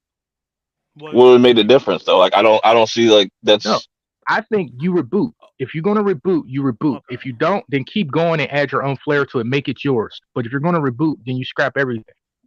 Just to avoid going in circles with the topic and just once again try to move on from another detour. But I'm having fun because I've been wanting to have this conversation. This is your thing to talk about. Yeah, like I'm a big DC fan. I've always positioned DC over Marvel for me, and I've always been a champion of all the movies that they come out except Suicide Squad and Wonder Woman 1984. Those are the two movies I don't, but everything else I loved. He did not have to reboot or change everything. He didn't. This is an ego trip. Because he wants to have his own stamp, and he wants to cast his own actors, and he wants to make sure his friends are in the center. Why is Amanda Waller, a character that has not hit the cultural zeitgeist, getting a show? That's supposed to be a big part and linchpin of his thing. Why is Margot Robbie, who has not hit, continuing? Why is Zachary Levi saying he's continuing because he went on a ski trip with James Gunn? Wow. Why is Peacemaker people who's tied into the Snyderverse getting to move on, but Henry Cavill can't? There was nothing wrong with Henry Cavill. We didn't need a younger Superman. But also with the Superman thing, that happened before James even took presidency. He had nothing to do with that. He just said he wasn't hired. He could have been like, "I'm going to hire him." Like, but at the same time, I'm not disagreeing with that. But it's just like you got to also look at it like he's getting there up in age and stuff. So it's like it's better to. He's not really. He's 39, so he's not that old. He's not that old. But by the time they would have got the universe, do you want a movie universe? I want. They have a movie universe. They do. That's garbage. DCU problem. I don't think so. But the DCU problem it had that the difference between the DCU and MCU had a studio dedicated to just making movies about the MCU and had somebody on the helm. The DCU from the beginning had no studio. It was just a bunch of different. Why do you think you see New Line Cinema in front of Shazam? You will never see that in an MCU film. There ain't no other studio in front of it other than Spider-Man because Marvel did what they did. Well, the Hulk. The Hulk did have other things. Hulk, and that's why we haven't seen a Hulk movie in 20 years. Right. The DCU had no lead person the whole time. There was no studio dedicated. It was just people doing whatever the hell they wanted. Snyder was doing his thing. Patty Jenkins was doing his thing. Dwayne Johnson was working for 15 years. Everybody's doing whatever they want to do, and that's why it was incoherent. He's the new lead with Peter Safran. A lot of people are forgetting that it's two of them. It's not just James Gunn. Yeah. He just needed to say, okay, this is going to be Justice League 2. Snyder cut was cool. It's not canon. That's fun. That's whatever. And just use the actors who are likable, except maybe Ezra. Everybody likes everybody else. The only person he really needed to recast was Ezra because of what he's been doing. And just tell good stories and find people. He didn't need to reboot half of the universe. I just want to finish what I was saying, but the reason why it makes sense to reboot is simple. It's just because you don't want to build your universe over somebody that's like 40 something years plus, whatever. Like it's better to go young. I understand, like Henry Cavill was dope, but that's not on James Gunn. That was on the past regimes. Like they were sitting on them. That's their fault for sitting on them. You know what I'm saying? But like I could see them bringing him back in some type of capacity, or like if I'm Henry Cavill, I'd get away from that and just do my own thing. You know what I'm saying? There's nothing wrong with that. But you know, I just see a lot of people put a lot of blame on James when he hasn't even done anything. He's just doing what he thinks is. Though. If I'm gonna, but I'm saying, but look, but a lot of and a lot of people got to understand too that majority of people didn't like BVS. A lot of people didn't like Justice League or Zack Snyder's Justice League. You know what I'm saying? Like you gotta understand that, and you know those movies did underperform where they should have just, you know, BVS should have been an easy billion. You have Batman Superman, that should have been an easy billion, but that underperformed. And like I said, I didn't hate that movie, but I can understand why certain people would hate that movie. Some similar to how I can see why people hate something like The Last Jedi. You know what I'm saying? Or they're very divisive. They're very divisive, like films. I don't think that's a good comparison, but yeah. I'm just saying, like they're very divisive, and that's what kind of like they always kind of split the fan base. I think that's a good comparison, Last Jedi and BVS, because Last Jedi definitely was divisive as hell. Mm-hmm. And that's all I'm getting at. And I think Jedi felt real. That felt like the fans were truly split. A lot of BVS, I know you guys remember that whole fanboy war. It really got it to its height right there, and it felt like some of that was just I'm with Marvel. Like a lot of people were just doing that to do it with the BVS. It felt like Star Wars stuff felt like that was legit. People felt that way. Okay, that's fair. But it's all good to just clean that up though. Like there's nothing wrong with it if they want to just go on a complete fresh direction. Want to tell. Yeah. It's okay. I get what you're saying. I think that's a way to good ended it. James Gunn wants to tell the stories he wants to tell, and that's fair. We just have to wait and see. And if it's ass, then you get on his ass. You know what I'm saying? Like that's how we should give him a chance. You know, that's all we're saying. We do too much like jumping out the gym before we even see the actual product, and it's just like damn. It's just. Yeah. I think that's another thing that kind of ruins a lot of like movie going experiences. Yeah. Like Ant-Man Quantumania, a lot of people are split. They're thinking they're going to get like an Avengers type story, or just that's where the expectation. They shouldn't have said that. They should have said just let it be. I agree with Brian. One thing I gotta say with Ant-Man is Marvel's and the movie's fault. The trailer advertised it like this was gonna be Ant-Man trying to redeem or get back time for himself and his daughter. That didn't happen. And they also said this is a Civil War level movie, and it was not. It wasn't. So that's a little different. They kind of falsely advertised that film.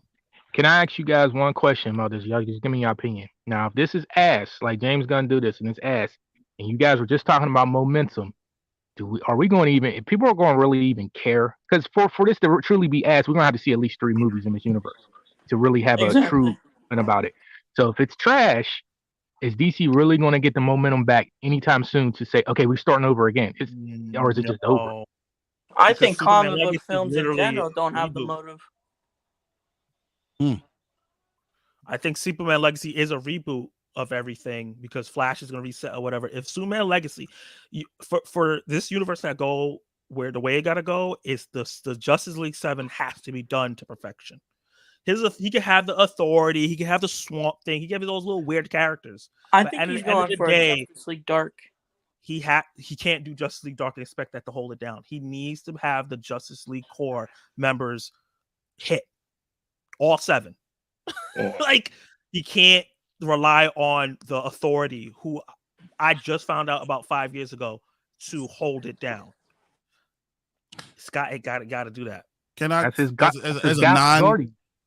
a guy who doesn't really believe in DC that much right now, as much as I think they have the better characters, the better stories, I don't believe in DC. My reasoning I don't believe in DC is because it's owned by Warner Brothers. And I always say follow the money. And when you follow the money, it has nothing to do with, for me, with James Gunn. I think one, he needs to act like a president. You don't need to be on Twitter ranting with somebody. You know, that's the one thing he should learn from Kevin Feige. Don't be ranting with nobody. That's just entertaining. Yeah, it might be entertaining, but it doesn't do the company anything for you. You know, like right now, DC has done the worst job with the greatest characters and the greatest storylines. They've done a terrible job for the last 30 years. So let him, let him be the boss. Give us good content, and let's focus on getting great content out there all the time. And if he does that with this thing, it could blow up. But if he ruins just 2 movies, this ish is going down, and Warner Brothers is not going to be able to save it. And I mean, I worry about that. And I want him to give less. Don't worry about everyone, because right now the fandom is split. I think he needs to reboot because he has to bring the fandom back on one accord. You know, so I think that's why he does need to reboot. But I want to add.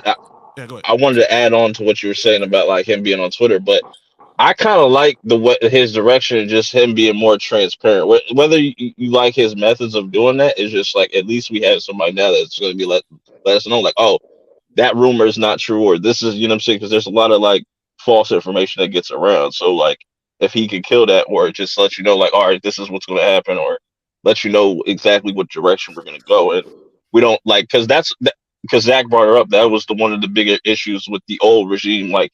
We didn't know what the fuck was going on behind the scenes, or we didn't know, like, you know, what this person was doing, like all this infighting, and then we just see it come out in public and stuff, and it just got really messy. It's better to just have somebody at least. But I feel like he's arguing with people that are not going to ever hear him. So what's the point of arguing with those people? It's actually making it worse because it never stops. So it's just because you're never going to win that. You're never going to win that fight. For example, Brian, we're working with Ben Affleck. He's going to direct a movie in DC.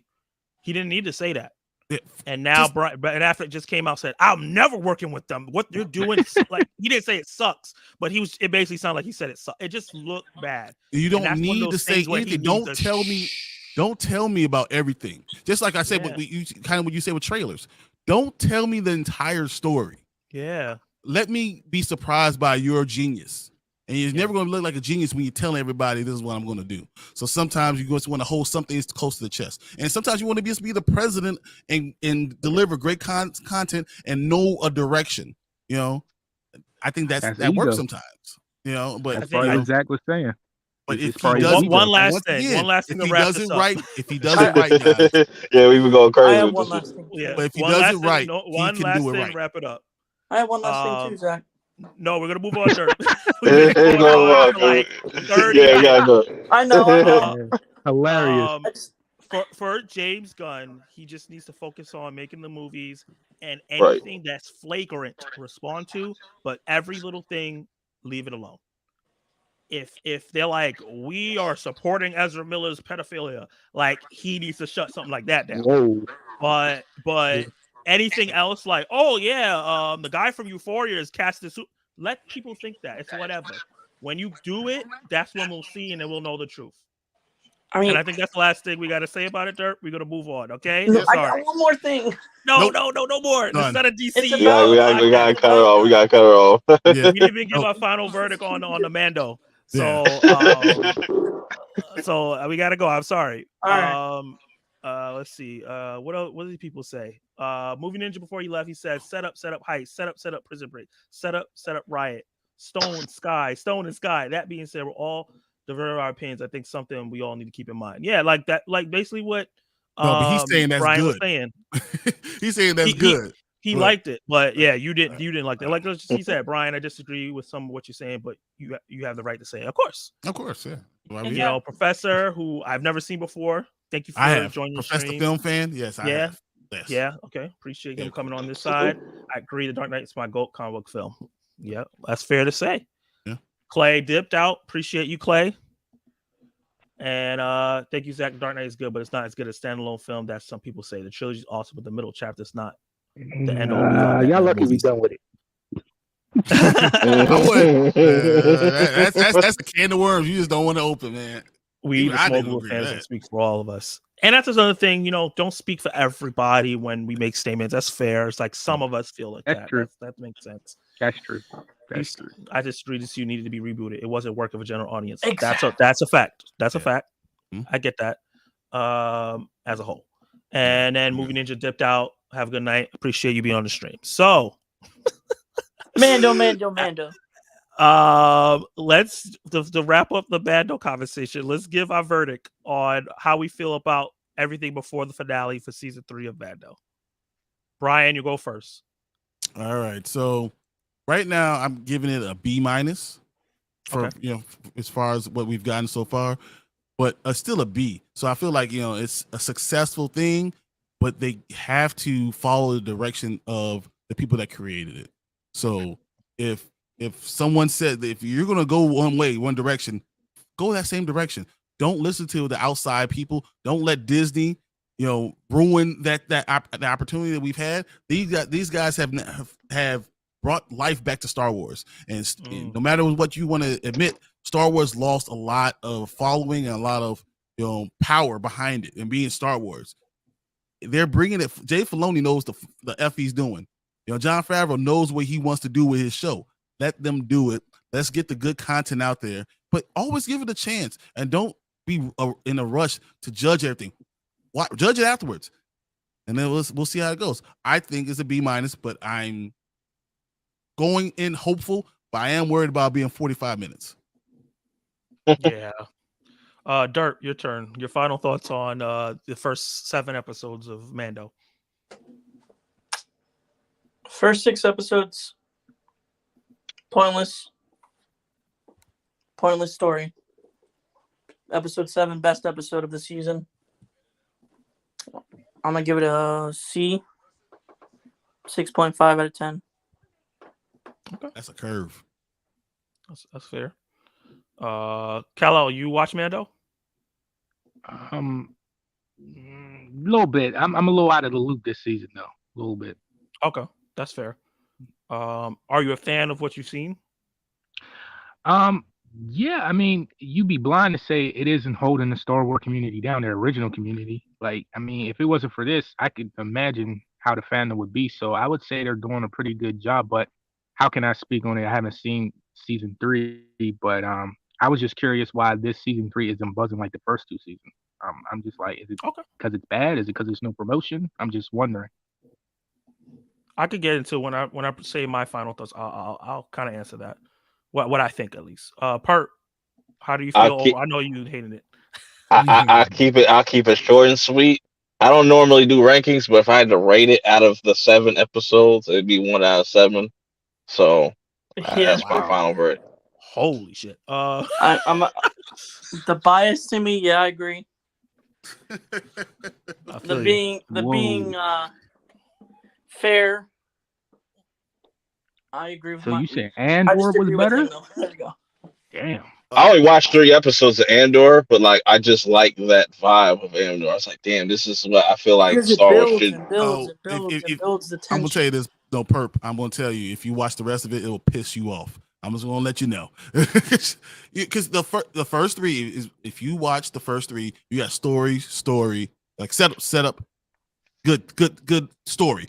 End of the story. I mean, like I've already heard about like the ending, like it was kind of like dealing with the Death Star. That stuff was kind of interesting to me. I was like, oh, that's kind of different, but it set up things, and then you never got anything from it, and that's what one thing you got to say about that is, like, you can hear about something, but you got to see it how it's executed. Yeah, but I was just going off the 3 episodes that I did see. I was just like, because I was like on board, not on board, but I would say like I wasn't looking forward to it, but I was like, let me just check it out just to see. I was just like, damn, why doesn't Star Wars kind of feel like this all the time? Like, it was just weird to me. But that's just so. With my quick final thoughts, the thing I'll say about Andor, the reason why it doesn't feel like that all the time, because general audience will not sit down and watch that shit because they're not watching Andor.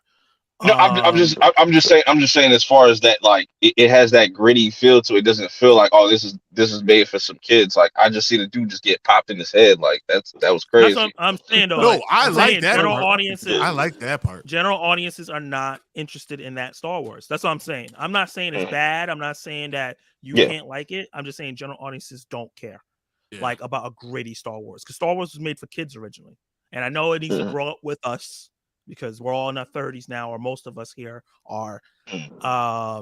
So I get that. And I like the tone, but it's not going to work for everything. And that's why The Mandalorian is more popular. And for season 3, my final thoughts on it, what I think, I like it. I was a little tepid on it because I didn't know what was happening, and I think the episode where the armor sold Bo-Katan that she needs to unite the clan, I was like, there we go. And then Moff Gideon showed up, and I was like, oh, I understand what's happening now, what they're setting up, how everything ties together. I don't think there was a pointless episode in this season. Episode 3 did piss me off because that was too much. But other than that, I think every single thing that happened in every single episode sets up episode 7. And I and if you don't really, you got like watch it like together, and you'll see like the stuff in episode 1, building that relationship between Mando and Bo-Katan. Bo-Katan being the person that needs to lead because she's more of a leader than Mando, because Mando is a supporting character. Grogu starting to have a personality and trying to figure out what he wants to do. He's not an adolescent, he's becoming a teenager. Like, there's stuff that's there. I just think the pacing of the show, with it only being 7 episodes, is the main issue. It should have been 8, should have been 10, it should have been something so we had more time with certain characters. That's like really my final thoughts. And I think, Kal-El, that's really what the main issue is the pacing and the lack of time. Yeah, it's funny that we're getting lower episode counts now. Like before, we had that great medium of 8 to 10. Now we're just like, it seems like they're just making a little bit longer than a movie now with these shows, you know? Yeah. The 6 episode, 7 episode thing is really, it's not really working for these Disney shows. I don't know. Like another show I want to get into right after this is called Beef. And excellent. Beef was how many? I'm gonna check right now how many episodes Beef, because 10. See, and that's what 10 is what you should need to have. Yep, 10 episodes, and that show needed every episode to execute the story. I didn't think they wasted any episode. Did they finally explain what's beef? Oh, the whole show is beef. It is beef. Like that rap song, "What's Beef?" This show. Yeah, it should get crazy. All right, they can do it with Tupac and Biggie. That's what this whole show is about. That's what I was thinking of Biggie when I said that. That what's beef?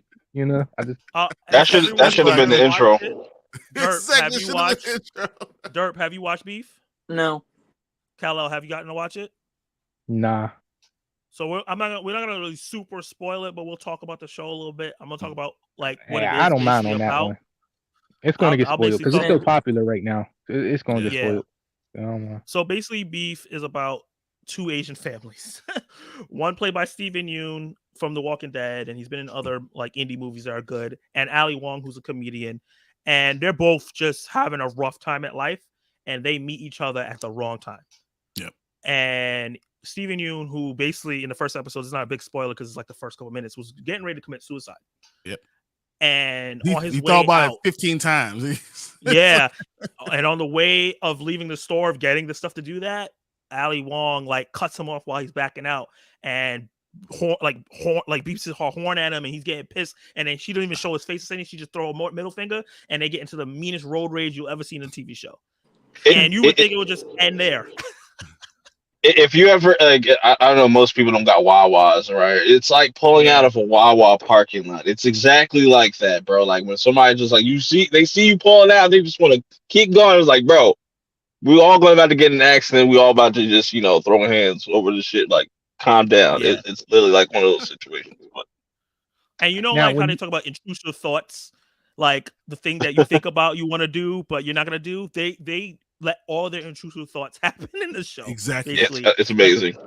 And it makes this little thing that should have just stopped, just build and build and build and just affect everybody in their life.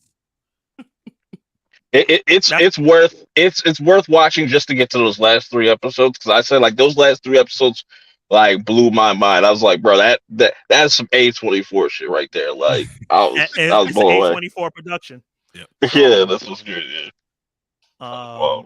And it's just, what's the main thing I can say about Beef? It's really well written. It's really well acted. All the production work is done really well, and things that you think don't matter. It's believable. It's like if someone doesn't have a filter, doesn't, and you're having such a hard time, and you're at your last straw, and two people that are both on their last straw meet, and how you tumble down that rabbit hole, and how it just keeps on going. And that's really how the show was going. And as you said, the last 3 episodes, you're gonna be like, what the F am I watching? What, I can't believe they're going this far. It's crazy. Listening to this reminds me of Changing Lanes or Unhinged, when you guys talk about how these movies but better are, written. but it's comedy. Nah, Unhinged was fire though, dude. I don't know. No, but like, no, Unhinged was good, but I'm saying like, it doesn't touch on some of the topics here. There's deeper things at play with this show. Is this more of a comedy at heart? No, it's like a dark comedy. It's like a dark comedy. Dark. Yeah. Okay. Brian's gonna have to leave soon because he has another stream, because this is the hardest working man on YouTube. So I want you to talk about Beef real quick before you have to go. Just give your thoughts real quick before you head out. I love the two personalities. You can find yourself in a lot of the situations they are. I mean, because you either you're a person trying to build and trying to be this thing for your entire family, or you are the rock that's for your entire family, and all that pressure builds on you. And you can find parts of that in every episode that you're going to watch, and you can understand why they're doing what they're doing, even though you can say don't do that, but you understand why they're going through, and you understand the progression. And that's why this show does such a good job with it. And those last 3 episodes, guys, I'm saying you're going to watch it, you like, I can't believe it escalated this far, because you remember where it started and where you've now gotten. And it just blows your mind. And if you have an opportunity to watch it, I'm just going to say, sit down, get your significant other, and just enjoy and watch it, because it's quality television. It's quality shows on Netflix. So that's all I got to say. Does it blow your mind where it's like, oh, that's ridiculous, but it was still cool, it was refreshing? Or does it blow your mind like do you think that could really happen? It's not like Swarm.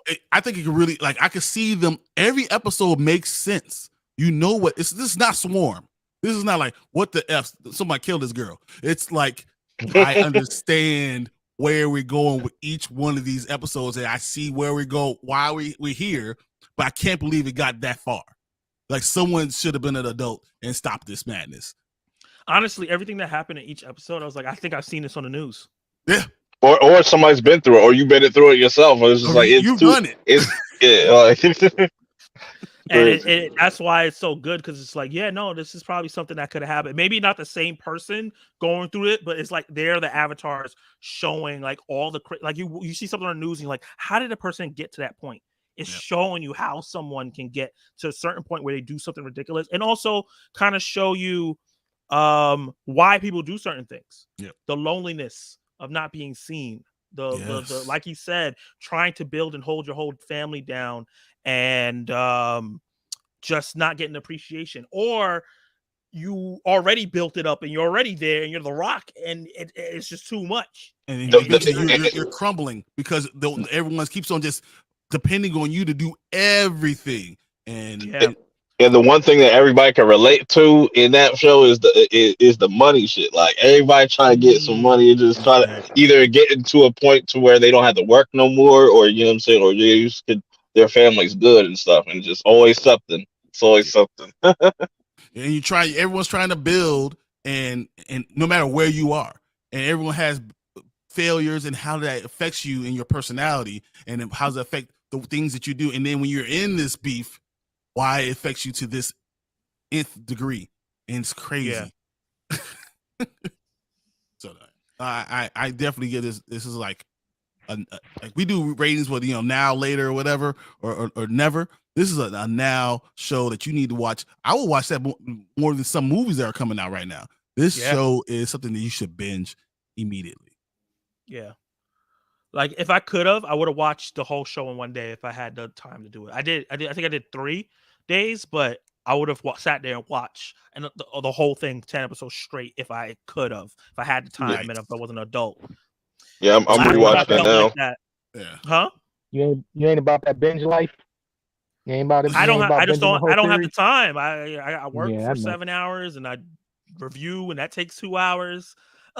And then I gotta try to You got to do like them dudes did in the LeBron Jordan debate. And they was like, man, fuck that job, and just binge it. Yeah, but I think this for me this so far is my best show I've seen this year. Facts. Yeah, I think And so too. I'm excited. Hopefully, it's not doing as spectacular as I think it should in terms of views, but I hope that it catches on with word of mouth, like people like you and Derp and everything check it out. And I guess they said they have 2 more seasons worth to plan. Like they planned out 2 more seasons, so I would love to see it That's cool. because they put so much into this season that I'm like, how are they gonna do 2 more? Like, are they gonna do different people? Yeah, I think You know, different people. like different people each season in different situations, or Like an anthology, that'd be dope. that would be Yeah. dope. Yeah, I And like just That do keeps it different fresh, cultures, too. maybe. Because this was Yeah. really Asian focused, and there's a lot of Korean and Japanese and Chinese like cultural aspects to it, which is another great thing. I love when a show can do that, not like trying to teach you something, but add it in there where you're like, oh, okay, I see why maybe. Like Yeah, Power Book actually would 2. be fire. Exactly. That What would you be said? fire if they just did an anthology style and did like every community, Indian community, Black community, all like that would be really cool. Black Yeah, community will and be these are the real quick. guys. See, Black Yeah. community will only be 3 episodes long. It's It's gonna hard, end bro. real quick. I think maybe we don't need the Black community because we got Snowfall, we got BMF, we got Power, we have enough of these. Let's get the God of Indians out Harlem. there. Godfather of Harlem. Yep, Yeah. exactly. We got Empire. We Nah, got you Lewis, you man. know you That's want story. that, bro. That would be fire. You just do it last then. How about that? I don't know. But I think this is a well, it depends on how you again. If you like happy shows, this is not for you. Yeah, It's a I dark agree. comedy. It deals with dark stuff. It settles into melancholy a lot. But there's people who like watched the first 2 episodes said it was boring, and I was like, then it's not for you. Yeah. But it hooked me from as soon as they went into the road rage thing. I was like, okay, I need to see where this is going. They end the first episode off with reasons, yo. That's fucking dope. How Yo, could I've been listening to that song every day since that episode because I forgot how good it was, and I was like, "That is perfect." It was so perfect. The lyrics is so perfect for the situation. Exactly. It was exactly what was going on, and everyone felt it real. Dude, you gotta watch it. You know, and I think the problem is Netflix. Netflix is doing a terrible job with branching out to people, and people don't want to. If it's not a big show, they're not going to keep their Netflix account. That's what's happening. Yeah. I think that's what's stopping it from being as big as it should be. But also I mean, the same thing happened.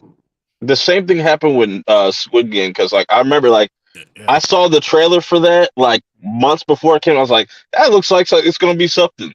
Well, I didn't know it was gonna blow up the way it did. I was just like, that looks like one of their dope like South Korean shows, because they have a lot of dope like international content on there.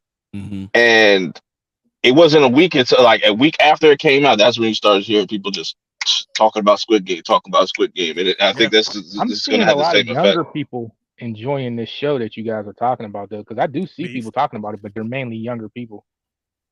Which surprises me because it's dealing with a 35-year-old and a 45-year-old. Yeah. So like there is like. Yeah, there's not really any like. Well, no, there's like a younger dude in there, but he's not. He's a big part of the story. Well, that's good. That's kind of cool to hear from my perspective, because I would have thought from all the people that's hyping this show up, it's all younger people. So I would have thought it wasn't for me. So hearing you guys talk about it, I'm like, oh, that's cool. And with them having Stephen Yeun on there, like you're tapping into that Invincible and Walking Dead crowd. So. Yes. Yeah. Stephen Yeun is an untapped person. So, like, if he actually does become Sentry, because the people who wrote and directed this are writing the Thunderbolts movie, which they're taking a bunch of actors from this show into that movie, which is dope. Hopefully Ali Wong gets something off of this too, because she's phenomenal. She was phenomenal in this. She was great. I'm surprised. I did not think that she was gonna be this good. This part where she steals the show, like for real. Man. Acting wise, she carried the shit out. She was carrying her family. She carried the shit out of this. Yeah, that was more stress put on her. Yeah, that's awesome. So I definitely highly like when I do my ratings.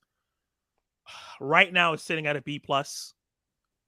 But it's teetering more closer to an A, because I can't. I'm trying to think of like what my negatives would be. Like I don't have too many, because it's not any. There's no plot lines where I'm like, why did I even do that? Everything ends up coming together in a smart and horrific way. Like that elevator scene in the final episode blew my freak. I was like, "Oh no!" Like it started turning into like horror elements in the last couple episodes. Bro, episode 8, I was like, is this a horror show now? I was like, is this what we're doing? I was like, bro, get her off my screen. I don't know. I want to see that, bro. Like, bro, Yeah. that's just good. But the rewatches, it hits different, because it's like you start to see certain things that were like sprinkled out throughout the season, like the whole thing with the Amy's husband and the coworker. I was like, oh shit, I didn't see that in the beginning, like, because I super saw that. I was like, oh man, she about to kill somebody. because I didn't really think about it, because it's like, oh, your husband's a genius. It's just like I didn't think nothing of it at the time, but then when you see it play out, it was like, oh, that was already kind of like set up. It was really dope, really dope. Yeah. But yeah, what would you rate it, Perp? I don't know what your rating scale is. Yeah, I don't normally do it. I just say like, yeah, you should go watch it. I just tell people to make that decision for themselves. But if I had to rank it out of like 10, yeah, I think I gotta give it a 10 out of 10. Wow. Damn, that's And classic. and that's just because it's like my initial thoughts after watching, it's like, yeah, I never seen a show like this. yeah, And just how No, it I just have played not. out, and just how they, like, I know everybody hates the term subverting expectations, but like after episode 7 and those last 3 episodes, it just kind of brings everything for its full circle, and you see who, like, what I'm saying, Danny truly is and stuff. It's like, whoa. It was just like, wow, that was just oh crazy. my god. That was just crazy. I was like, bro, you did that? And I was like, bro, you were oh my god. It was wild. I've never seen no shit like that. I was thinking the whole time, you deserve everything that's coming to you, bro. Right. This is the ultimate show where you talk to the TV while you're watching. Stop. Just stop. Yeah. Please. Like, you're not I just want you to do better. Like, you want these people to do better. And you're like, stop, please don't do this. And they just keep doing shit. And it's just like, Damn, you be talking to the TV like a father. I want you to do better. Yeah. Like, Well, when I'm maybe whoop watching your ass. shows, yeah, like me and Brian watched Bel Air. Yep. And I wanted to talk to him about that, but he got to go do his show. When I watched that show, I like, oh my god, come on! Like I look away from TV, I'm like, oh my god, I can't believe Carlton's about to do that. Like, Yep. Because you know what's going on, because you've been in a young black male in that situation, so you understand what he's going to do. And he's going to be stupid, and how stupid he's going to get. And all you want to do is sit him down and talk to him and say, "Look, you're stupid. Don't do this." Why you eating all those goddamn chicken sandwiches and shit? Like, no sauce, dry as hell. Like, that was warm up. But it also shows like the unhealthiness of depression and like what people do when they're depressed, or binge eating and secluding themselves. It's just it's a brilliant show. Like, the more I talk about it, I'm like, I should give this shit an A. I'm gonna finish rewatching it. Yeah, like, and I think the rewatch is gonna be. I don't rewatch shows because that's a lot, especially 10 hours of content. But I might have to hit the rewatch. I got Monday off. I might hit the rewatch. Oh, before you leave, Brian, real quick, because I know you got to go in like 10. Picard. Quickly talk about that show. Real Season quick, 3. guys. I just want to let you know, season 3 of Picard understands the assignment. What you want from a show that's like Picard is you want to have the nostalgia of the characters. You want to know where they've been doing for the last 20 years and where they are now. And you want to put them back in the situation they did when you last saw them. It has a new storyline. It gives you a good storyline, along with give you reasons for these characters to be together, and then brings them back to the point where it's a familiar feeling. And now you don't know what way it's going to go. and that's what it's done. It's done it so well. Jean-Luc Picard, it makes sense, and he's an old senile man. He's made every good decision he made in the Next Generation. He's making bad decisions. Riker is having problems. It's they're having mental problems. They're having problems being parents. They're having problems being overprotective, and it's just a natural progression that you will understand in everyone's life. And it's like if you like the Next Generation or love the Next Generation, you see these characters developing, and you see and understand where they're coming from. And honestly, I think this last episode, the finale, is going to be a two-parter. They're actually releasing them in theaters some places because people are loving this season so much. Wow. And if you have an opportunity to see it, the promotion looks excellent for it. It's so well done, and you have the best villain that has ever been there being the main villain again. They did a great job of bringing the characters back and bringing the right people, right villains, the right everything, and they're going to go full circle. And this is a series finale, not just a season finale, but it's the end of Picard. You're not going to see that. It's the end of the Next Generation. This is like the last generation. That's really what you're getting from this episode. So I really want you guys to watch this. The last ride for Picard. Is what it is. So shameless plug, Brian. I have a review season 3. I have season 3 episode 1 through 5 and then 6 through 9 up on our channel, Spoiler Kings. I'm actually going to do the finale afterwards, but I want to do that as a big conversation about a big thought of how do you do these type of episodes, these type of things when you're bringing in people that you've grown up with and you're bringing them back for a reunion special. How do you do that? And how you give new content along with giving the same feelings. And it's done. If I could grade it, I would give it an A+ for that nostalgia feeling and how they did everything. I think it's done incredibly well, and I'm loving it. I want to watch it now. See, I haven't. The only reason That's I well ain't up spoken. on it is because I ain't see the rest of the season. So I really want to see it though. Yeah.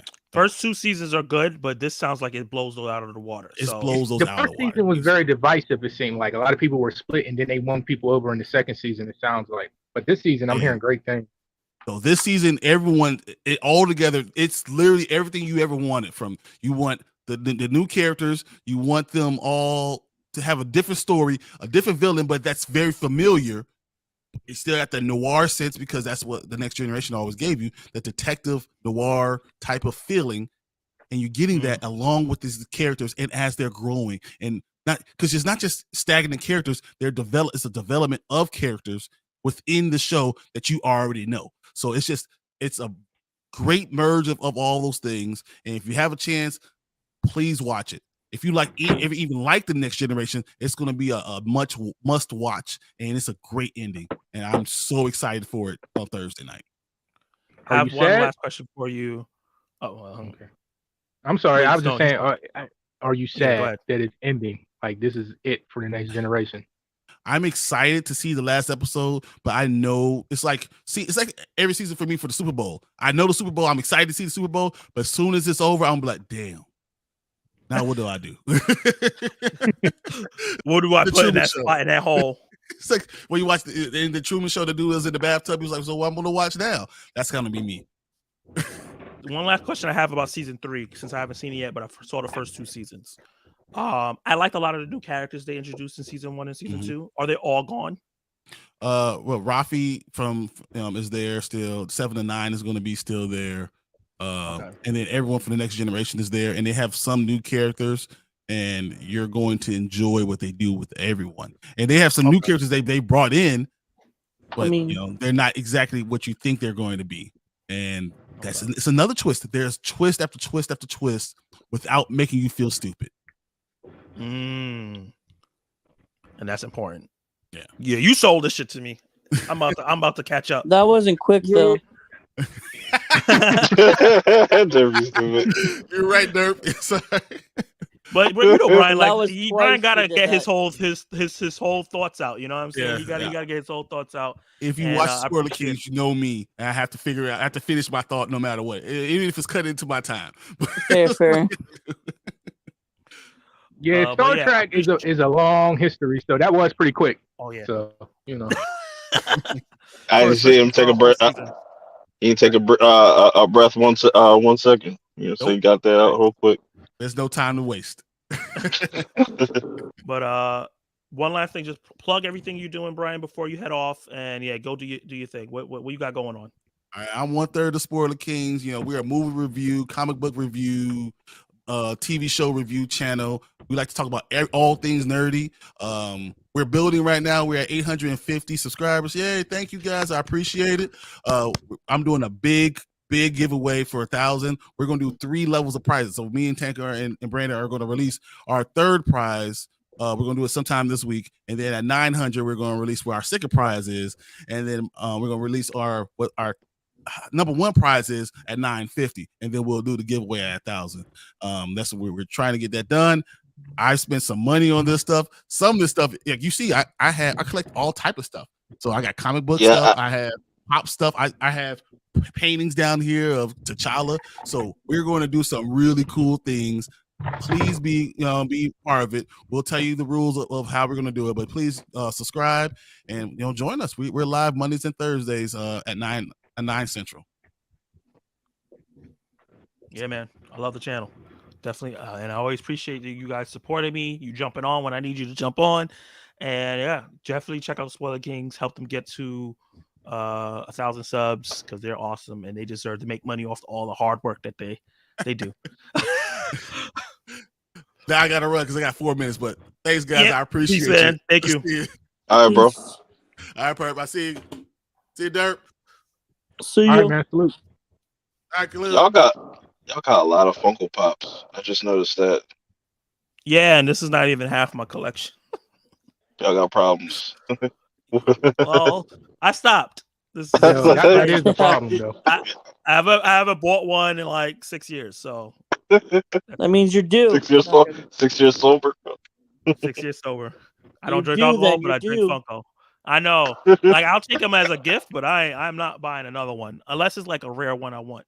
Like if I could find one of those Watchmen pops on the cheap, I'll do that. But other than that, I ain't buying shit. What's your Be going favorite to one? rehab for it. They be like, man, you in here for some Funko Pops? Yeah, man. I need that. What's your favorite one? One I have right now. That's a good question. I have Falcon from the comic books with the black and red suit. That shit's fire. I think I have Owlman right here, which is dope. From that, A Crisis Infinite Earths. I have Punisher Ghost Rider, where he's holding little baby Thanos. I think that might be my favorite one. That's dope. That sounds crazy. Yeah, like that's a deep cut comic book character, so I love having that. And it glows in the dark and shit. It's cool as hell. So what you're telling me is they worth money, because you said it's been 6 years, so all the Funkos he got is worth money. Oh yeah, that Ghost Rider, you can't get that for cheap no more. It's worth money. Yeah, you gonna have to run some of them Funko Pops, son. Zach, What's up, Dirt? do we have any predictions for Mando? Oh yeah. For me, Because I think technically this was all Mando. This was about Mando. Yeah. We finished Beef. Just one last thing about Mando. I think that we'll find out who the spy is, and someone will die. Someone central to the story will die. Good. I'd say something similar to that, and maybe I'm hoping for an end credit to set up Ahsoka, like how Book of Boba was. Set up. Just show Thrawn. I'll get a pop. Yeah, I would like to see Thrawn as an end credit. They've already casted him, so that'll tonight. Work. Yeah. Cal. I know that you haven't been watching a lot of this stuff, but you watch Chucky. Talk about this season of Chucky. Okay. Yeah, I'm that horror guy, I guess. I just finished it last night. I'm a little late to the party, but it is what it is. It's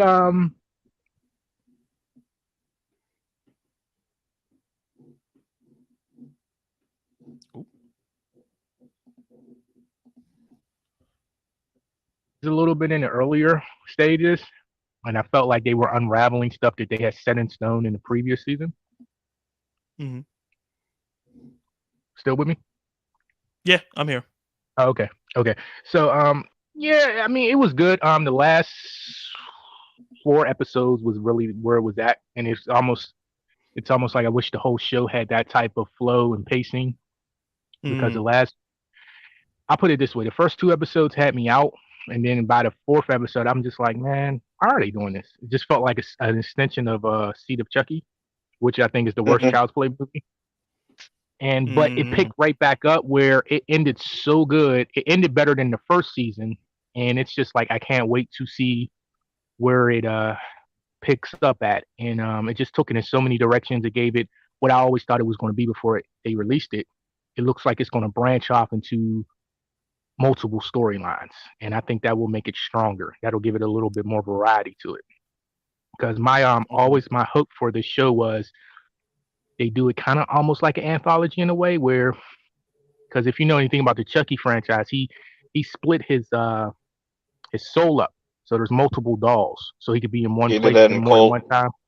He Yeah, did that after so Cult. Yeah. a lot of people didn't like Colt, but the idea seemed kind of whack at the time. But in hindsight, it's kind of genius if you execute it right. Because now, if you want, you could do an anthology style story where you can have a doll going after Andy and Kyle. That's a story in itself. That could be a season or that could be a few episodes. You can have a doll go after the new kids, the new blood that they got. You can have one go after if they ever want to bring back Tyler, which I think they should from the military Chucky. You can have one go after him. You can have one because he's always having a beef with his own family. You can have a dog go after them. You can have a dog go after the crippled girl. So it's just a lot you could do with it, but they didn't do that, But it looks like it's getting ready to pick up in a whole different way. They got rid of a lot of the silliness. It looks like at the end of this season, Mm. so it might focus God. a little bit more grounded. Because I like the very first Child's Play is my favorite, and that one is more darker but it looks like it's going to get at least back to that first three trilogy at some point, but you never know. You just never know. But Y- they were too busy trying to make this show a love story between them two boys. And Mm. I'm like, that's cool and all, but like Chucky isn't That's not what we're here for. that just not what we're here for. And it's never been that way. I know you hear the title The Bride of Chucky, but even that relationship was what it was, but that's it. We never had a real love story in the midst of these movies. And it's like you're so busy pushing that. Can we get more story about the main, you know what I mean? That's supposed to be an added thing. That's not supposed to be the story. And it felt Yeah. like they spent much time there. But if you can get past the little bit of flaws that's in the show, it was really good. The ending took it to maybe a B minus for a whole season. But if you just look at the That's not ending bad. episode was an A. The ending episode is an A Mm. plus. But the rest of it, as a whole, it's about like a B minus. Yeah, I I prefer think. the first season over the second season. Yeah. Oh, I think the season went a little bit too crazy, but it's uh-huh. always kind of set itself up to be that type of franchise. So I can kind of respect after watching. I would recommend y'all check out the documentary "Living with Chucky." It kind of I gives can't you a wait. little bit more insight on certain things and whatnot. But I like that it fully embraces the wackiness and stuff, even though sometimes it's not my Cup of way tea. or certain things, but it's still interesting to see Chucky and putting him in these hmm different scenarios. The funny thing is as much as I'm more out on the wackiness, less than I'm more into the original Chucky, but the wackiness is what's probably going to keep the show more relevant going forward and keeps it giving it new life because you could build on that wackiness. The doll stuff could probably get repetitive because believe it or not, almost I say the second best episode of the season was an episode that really didn't even have Chucky in it, where it was just mainly Tiffany, the family, and the house. And I don't want to give it away if anybody didn't see it, but it was just that was most interesting. And when you look at those characters, it's like you can actually build other stuff off of this in the future. And I Mm. think wackiness gives it more fresh air to the franchise. Whereas the doll stuff, it's like, oh, how many times are we gonna do this? So even though I want that stuff, I do understand that the wackiness was probably going to make it broader for an audience. It sounds like it needs to just balance it, like balance the wacky with the more serious, darker horror aspects in the lore of Chucky, basically Mhm. for season I 3. don't want to be that guy because I'm not that guy. But for this show, I will say they need to get out of trying to push certain things and just tell us a cohesive story. and it will go from being a B- show to being for horror. It will be an A show. Or just write it better into the story. I think it's nothing wrong with showing diversity in different things, but when you push it ahead of the story, like the CW story. is a big issue that they have in a lot of their shows, where they have, like, I love the Arrowverse, but a lot of times they focus on certain episodes on people's sexuality and ethnicity too much, and don't tie it into the plot story. enough. Yeah. It's not supposed to be that she's gay or he's gay. That's the story. It's supposed to be like, this is the story. Oh, and they're bisexual, they're gay or whatever. Gay, that's the way trans, it's supposed to be executed. Yeah. And people think you're coming against that when you say that, but no, it's called writing. It doesn't matter what you're talking about, what the agenda is. Write it correctly. Like, don't smack us with it. Just weave it into the story. Yeah, I think a show that I want to talk about, I don't know if everybody else has seen it, is Shadow of Bone. Catching up with It's a it. Netflix show. I just finished season 2. It was a frustrating season for me, I'm not gonna lie. But it ended strong. Like, kind of, I guess I have similar feelings for Shadowbone how you have with Chucky. Right. But they do a good job of talking about those things, the same things you're talking about, but weaving it in the story. I don't know if you feel that way, Perp, from watching season 1. I'm only like 3 episodes in on season 1, but like after I got past that first episode, I was like, okay, I could see this guy over here. Like, okay, his powers is cool. I still gotta get like a feel for it, so I'm still kind of yeah. The way they write their shows is like the first couple episodes is a lot of setup and it's a little slow, and you're trying to get invested in the characters, and then halfway through the season, that's where shit starts popping. And they did it again in the second season as well.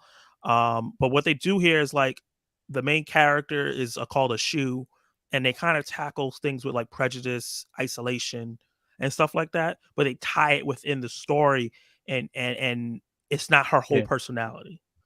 And I think that is a good way to do it. Like, there's a character struggling with his sexuality, but then he's also struggling with other things. So that's just his character just struggles with things, and that's why it doesn't overcome his story. It's just part of it. He struggles with sexuality, but he also struggles with the fact that he's a superpowered person, and he also struggles with his place in a group. So he's just a person that struggles. And I think that other writers should, I don't want to say all the writing in the Shadowbone is phenomenal. It's not, but I think that those kind of things they handle really well with that show in terms of tying in. I hate saying agenda because it makes it sound negative, but yeah, it does. The diversification of characters in a story, because it is an agenda, but agenda is not a bad thing. Because and I have that want with civil people rights, that's woke. an agenda. Yeah. Yeah. Or woke is another. Like, anytime I see somebody use that, I always tell way, people use the word agenda, because they generalize woke into a bad thing, and it's just like, what are you saying? It's like everything can be agenda. Just because you say agenda doesn't mean it's bad or it's good. It's just you're pushing this whatever you're trying to push, you're pushing it. And bad writing is bad writing, no matter what your agenda is. And they just need to flesh out the characters. You as a person, you have multiple things about you, as we all do. And it's just like when you're writing these stories, it's just not about this one thing. They don't flesh these characters out right. Yeah. Because it even happens with like straight characters in shows. Like, they'll make it all about like this character just wants to get a girl and it has nothing else about them, and then it makes them boring. It's like, why would a girl want to date you if you just your whole personality? Right. I feel like Power does that a lot too. Power? I don't watch that. Is that a show that you're keeping up with? Power Book 2 right now. Is it currently on, or is it done? Yeah, it's currently on. It's like halfway through. It's halfway. You don't know Power? I'm sorry. No. I didn't mean to cut you off. No. I don't watch Power. Power's fire. Oh, Power. Watch the original Power. I would watch Power and just watch Book 3. That's all you really need to watch. I like them all. I didn't see none of Force, but I mean, Raising Kanan and Power Book 2. Even though we all thought we wasn't going to like Tyreek, the stories, it's captivating. You just want to see what's going to happen. I really don't like the way they're writing that show. It's just like, oh, Tyreek can just do everything. It's just they're not giving him nothing, and they try to continuously compare him to his father. He's nothing like his pops. You know what I'm saying? It's just a lot of weird shit with him.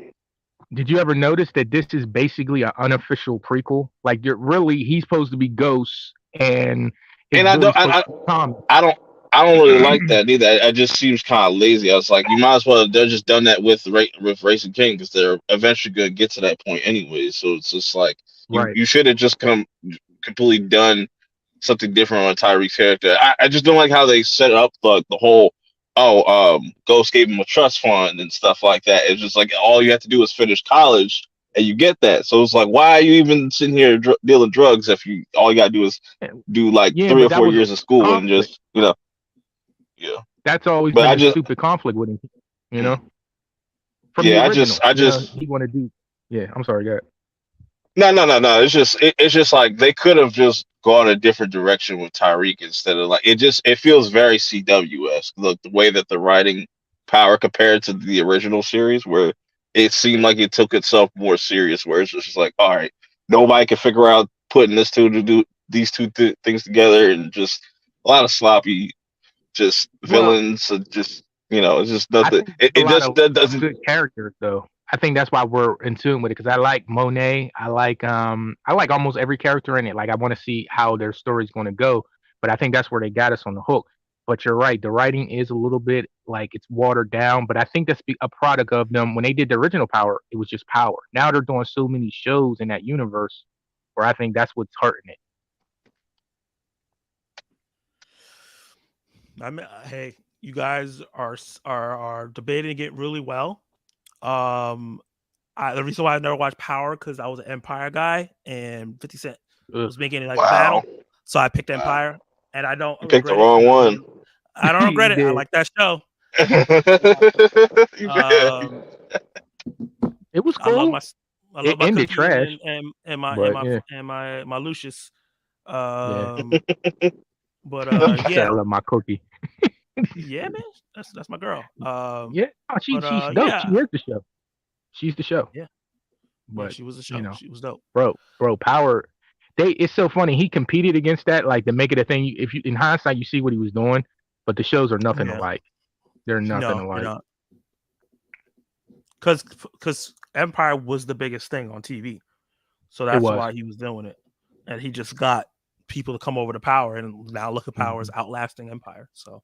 Yeah, it's a universe now. But like the first couple seasons of Empire was good, but when it really embraced that soap opera feel, and not in a good way, it just really seemed like it just became a soap opera. And it's just like good music though. The music was dope. Yeah. Speaking of I see a lot of people throw out CW, and I want to speak about a CW show that's actually well written, and it's Superman and Lois. That's a good show. It's a good show. I've been singing the praises for the show. Yeah, for the don't last care. 3 years. What? I am not a fan of CW at all. But check out Superman and Lois. That was crazy. Like to see that Avatar say that. That was crazy. Like. Where he was just like, outside his CW. Let me. I'll tell you this. Like, it wasn't originally a CW show, and that's why some people credit it for being better. It somehow winded up on CW from what I hear. So I mean, there's that. That's not true. Okay, well, I was trying to get him to watch it. It's a spinoff from a CW show. The only thing that's different is that the writers on this show and the production, like, I'm sorry, I'm thinking of Stargirl. My bad. Stargirl wasn't originally a CW show. That was a DC Universe original, and they were putting money into those shows. And then they moved it over to CW when that service died because it was a bad idea. But Superman and Lois, like if you are a fan of Superman, his mythos and his supporting characters, I think it's a phenomenal show. I think that they have some of the CW isms in it, but it's written well. Like that's the difference. Like the things that CW tries to do are not bad. It's just that usually it's not written well. And I think that Superman and Lois writes all those things well. It has the characterization of Clark to almost a T. And I think that Tyler is the best live action Superman that we've had so far. Yeah, which is big for me to say because I love Christopher Reeve. I Don't do love that. Henry Cavill. I think Tom Brandon Routh is Welling. better Ralph. Tom Tom Welling, Welling. I love too, That's but he wasn't Clark. Superman. He was But he's the Clark. best Clark, man. Dude, No, I don't know. he's not. He just doesn't have the range that Tyler has in terms of the Clark character. Like he's a fully realized like character as Clark. Like he But maybe that's the understands writing the too, because they play Superman coming up. He's Superman like at age with kids, so maybe it's just the writing. yeah, You know?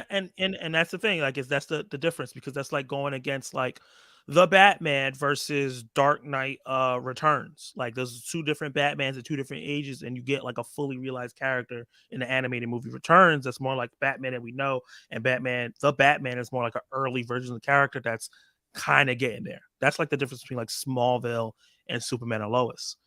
But I love Smallville. It's one of my favorite shows of all time. One of my favorite iterations of the character and what they did with it. But I just think that they like the Superman the animated series is like probably my favorite version that we've gotten outside of the comics of the character. And I think they Really? got and I think that they got that version, that one that from that and the Justice League show. They got that guy and brought him live action and just added so much more by making him a father, like adding the Spider-Man problems to his life where he has to juggle work, his family, being a superhero, and other responsibilities, figuring out what's going on with the villains. And this season has now added on like a lot for Lois as a character. She has cancer, and I think that they're handling that storyline really well, where it could have been really corny and cheesy.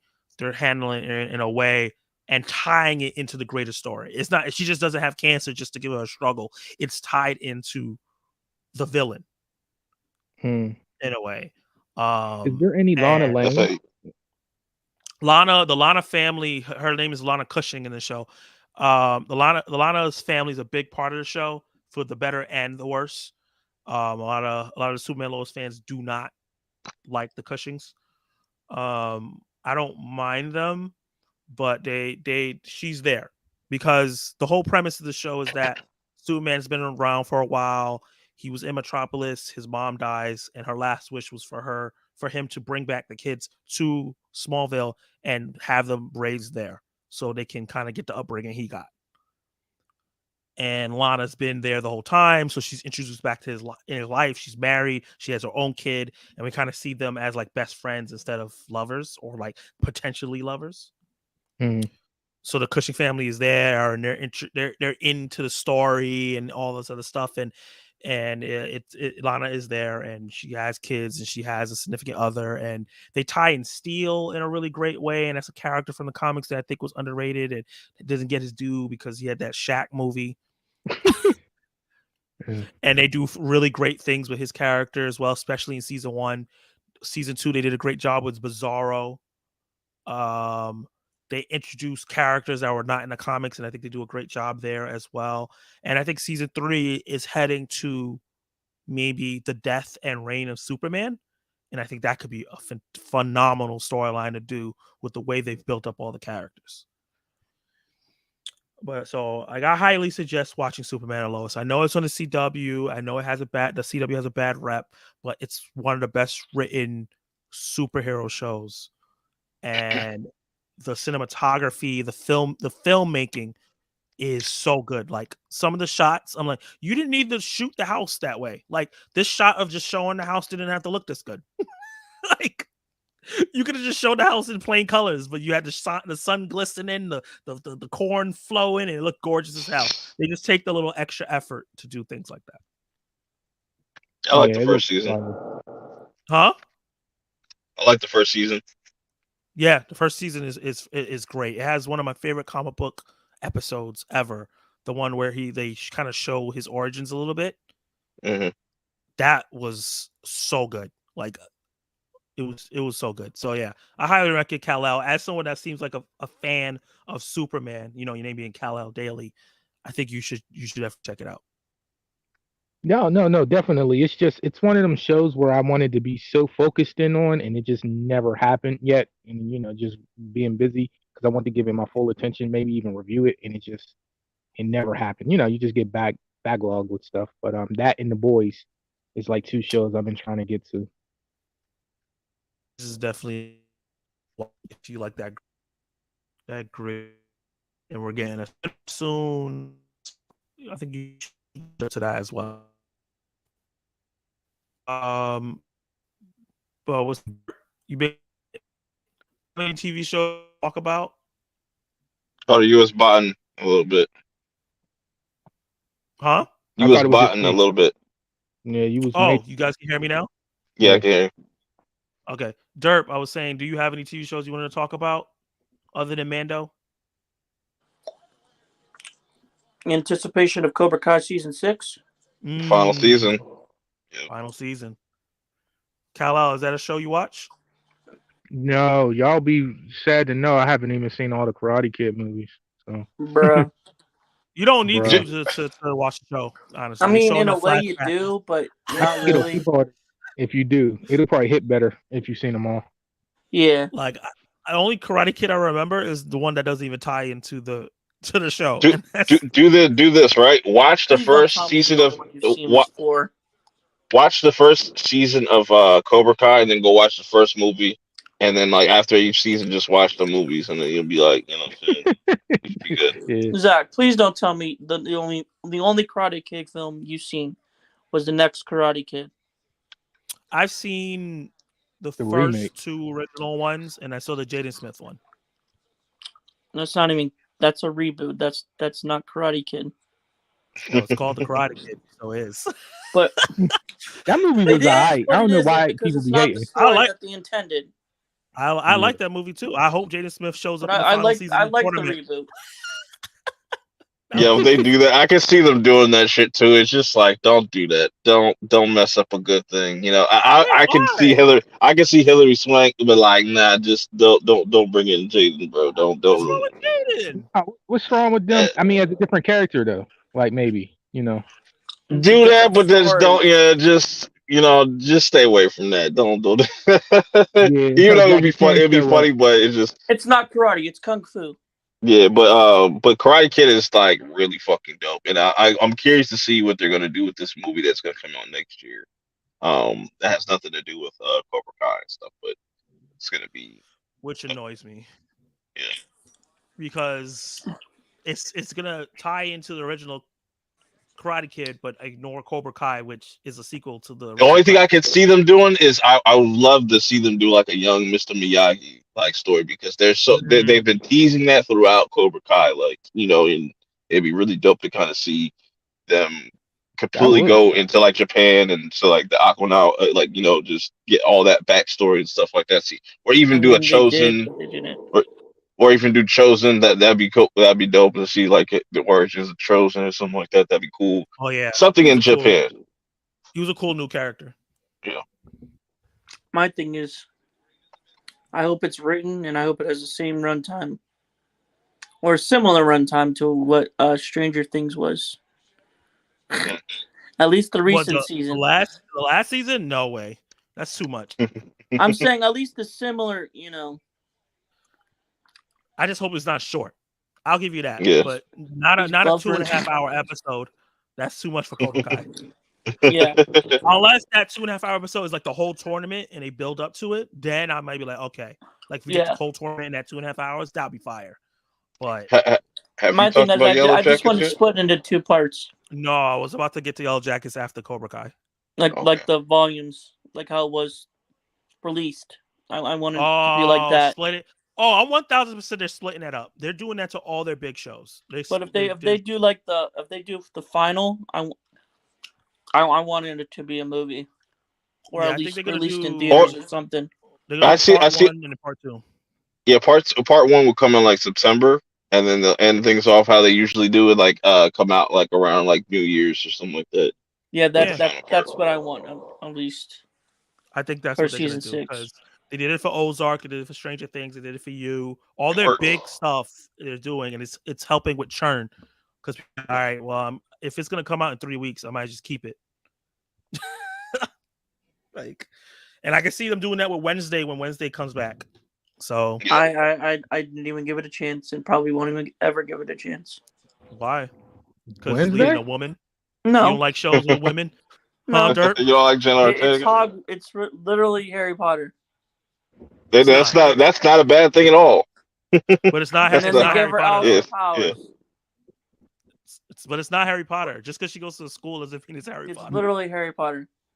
But you never saw it, and I did. I'm telling you, it's not Harry Potter. I've seen Yeah, it could spoilers. be. It I've could seen be it's Umbrella literally Harry Academy. Potter with the mystery. No, if it was Umbrella Academy, I wouldn't be watching that. No, I'm Heck, just saying. that's Why probably what it is. school is dark? Nah, we Yeah, can't do that. man. it's Come not. on. It's not. It's not. It's We it's can't more do that. Sabrina. It's more like Sabrina, the Chilling Adventures of Sabrina, than Harry Potter. Yeah, that's a better comparison. A better version of that show. Yes. Yeah, like the way because that show started off strong and it kind of tanked going forward further. Like I liked it overall, but the quality went down. But this show was more like that than I know a lot of people. Every time someone goes to a magical school, it's Harry Potter, but no, like it wasn't even mostly even about the school. It was more about the mystery. You should watch this new anime. It's called Mashell Magic and Muscles. It's literally like One Punch Man meets Harry Potter. Yo. It's like this guy that he doesn't use any type of magic. That's all he does is punch people or just uses his broad strength, and he just goes to this wizarding school and stuff. It's hilarious. You know? I've been hearing about that show for a while, and I hear a lot of people like it. So Here's one. One. What do you think about the upcoming One Piece adaptation for Netflix? That's more perp territory. I have no idea. I have not watched I watched one episode of One Piece, but you know it should be interesting. Should be interesting. It's probably a lot of people are gonna hate watch that shit. I see it coming already. Like people are just gonna hate that show, just like they hate Cowboy Bebop and stuff. So and people forget that Yu Yu Hakusho is coming this year too, like later on this year as well too. Oh Jesus Christ, that's a show I love. So I'm scared about that. Like One Piece, this will be when I watch that live action show. That'll be the first episode of One Piece I ever watched in my life. So Death Note, when they did Death Note, that crushed my soul. So it's just like I don't even care no more. I don't even care no more. My thing is, if Wednesday can work any of these adaptations, if They're they have gonna hate watch heart it like behind they're it, gonna can hate work. watch Captain Marvel. All right. Yeah. But the Wednesday is different because there's no like ongoing show it's based on. You know, you could do anything with the Addams Family. Yeah, I love the Addams Family. It's like one of my like the '90s movie. I even love the black and white show, but the '90s movie were huge for me. Like I love those movies. Yeah. So to see this come back, you know, I mean, I know she's overused right now, but the tone, I haven't seen it yet. I have it, but the tone looks fire for that. It is. It is, Yeah. and she's perfect. You think Jenna Ortega is overused? I think she's her. There's like 3 actresses. They're just putting in everything, bro, and she's one of them. But my thing about that is like they've always that's the Hollywood thing to do. You know how many times like in the '90s, how many like Jim Carrey movies like they put some of the same like it's the same formula. Yeah. They always got to do that with like just the new generation and stuff like that. It's just that the internet just kind of amplifies the shit. No, but I think the difference is between now and the '90s is that we're having a lot of properties come in. We're forcing these names into these. Not saying her particularly, but we're forcing these same 3 people to play everything. Like as much as we love Chadwick Boseman, look how many biopics and how many people he's played. Like we're taking the same people and like, oh, you're going to play this person, and you're going to play that person, and you're going to play that. And in the '90s, it's like, yeah, you saw them a lot, but they were fresh characters. They were just in a lot of movies. It's like now it's like everybody is playing like 3 different popular characters. It's kind of like, I see that. I kind of disagree a little bit because typecasting was always a thing.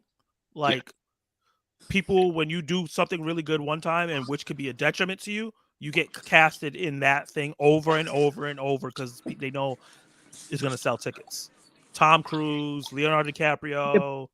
Type isn't been a thing in the last 15 to 20 years. Like I get what you're saying, like back in the day, but like see to his point where they did it in the '90s, it's like all right, a Jim Carrey, a Robin Williams, you see them, they're still in the field of comedy, even when they cross over to serious stuff.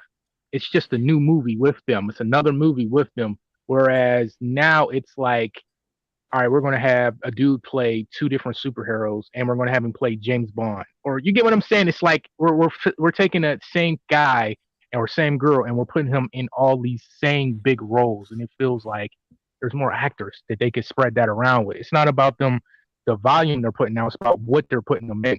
To me, But who would you say is the example of that? Because it's definitely not Jenna. it's not Jenna. You don't think I it's would Not. say you don't? I would say She has, Pedro. she has, She's she only has known for Scream. Wednesday. She has Scream and Wednesday. That's it. Beetlejuice? X. She No, She was an X too, but she was like that's like she's a one going. off. she's She's rumored. going to She's be. rumored She's though going to to be be it. in Beetlejuice. That's going to be so far off by that time. You- Like I don't. Actually, I And The think better we don't example know. Yeah. the better example would be Pedro Pascal. He's definitely typecasted. Yeah, Pedro's a He's Yeah. typecasted. good It's like, do you need an example. older, scruffy man that's gonna take care of a little special child? Pedro Pascal.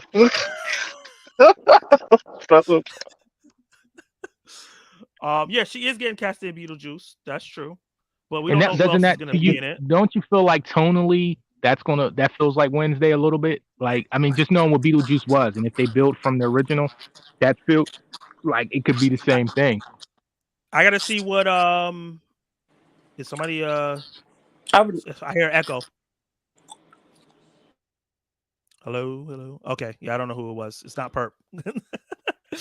um, I think I agree. I think that she's into the gothic horror scary thing, but I think Tim Burton likes her. He did Wednesday, and he's like, "You're my girl, and I'm gonna put you in the next one." I I mean, don't. that's what he is. It's loyalty because he did it with So Michael wait, Keaton, and Yeah, and Seth Rogen does it And with his favorite actors. so what you're And saying? everybody. and her character in It's Beetlejuice Michael could Bay be to completely Megan Fox. Huh? It's Michael Bay to Megan Fox. Yeah.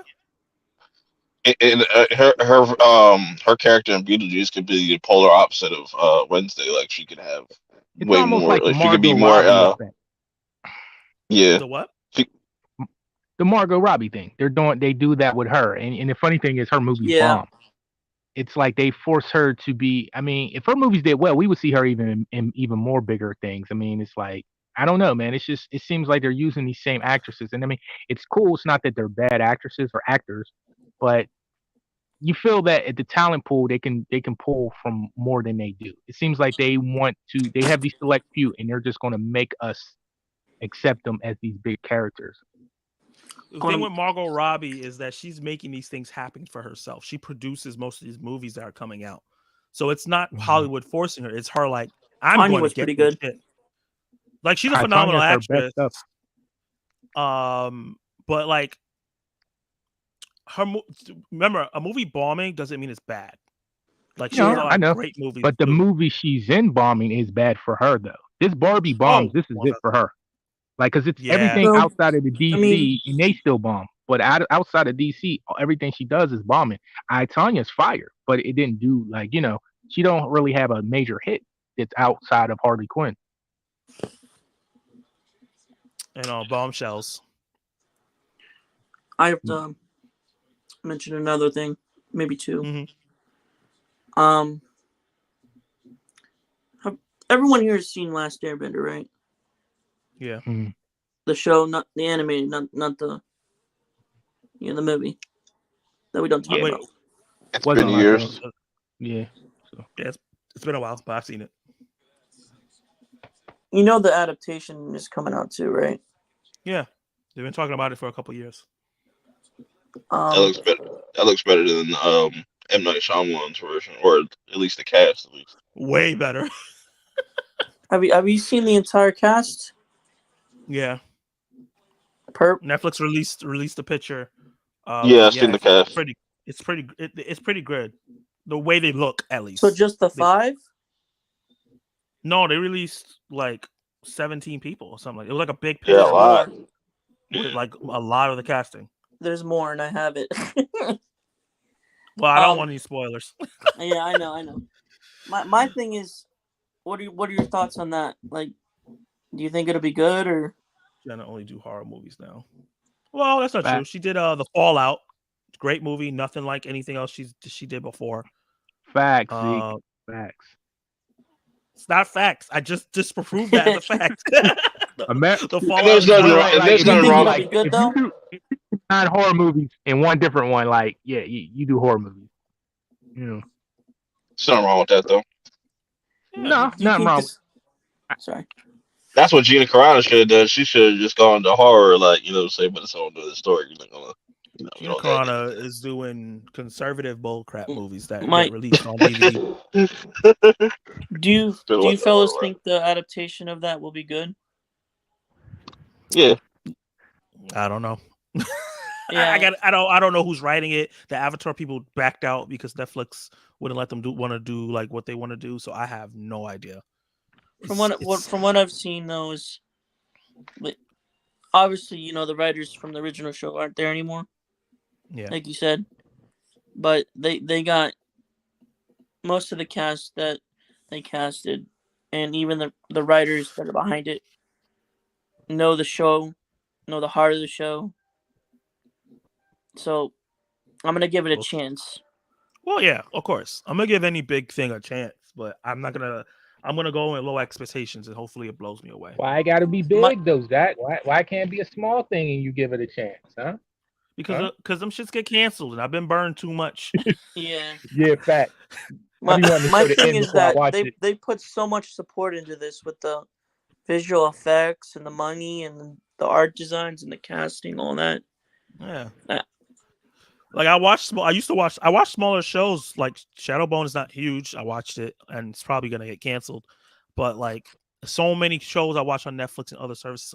Like I was watching the new show Let the Right One In, and I was really getting into it. And then like I got halfway through the season and it got canceled. And I was like, see they that's my canceled that. point. I don't want it to get canceled after Damn. one season because of different stories. I like that. I like that show. Show's far. Or there's changes. but they'll Let the Right One In.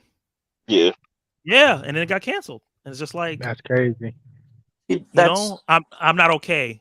Really love that first season. Got canceled. What's that Glow?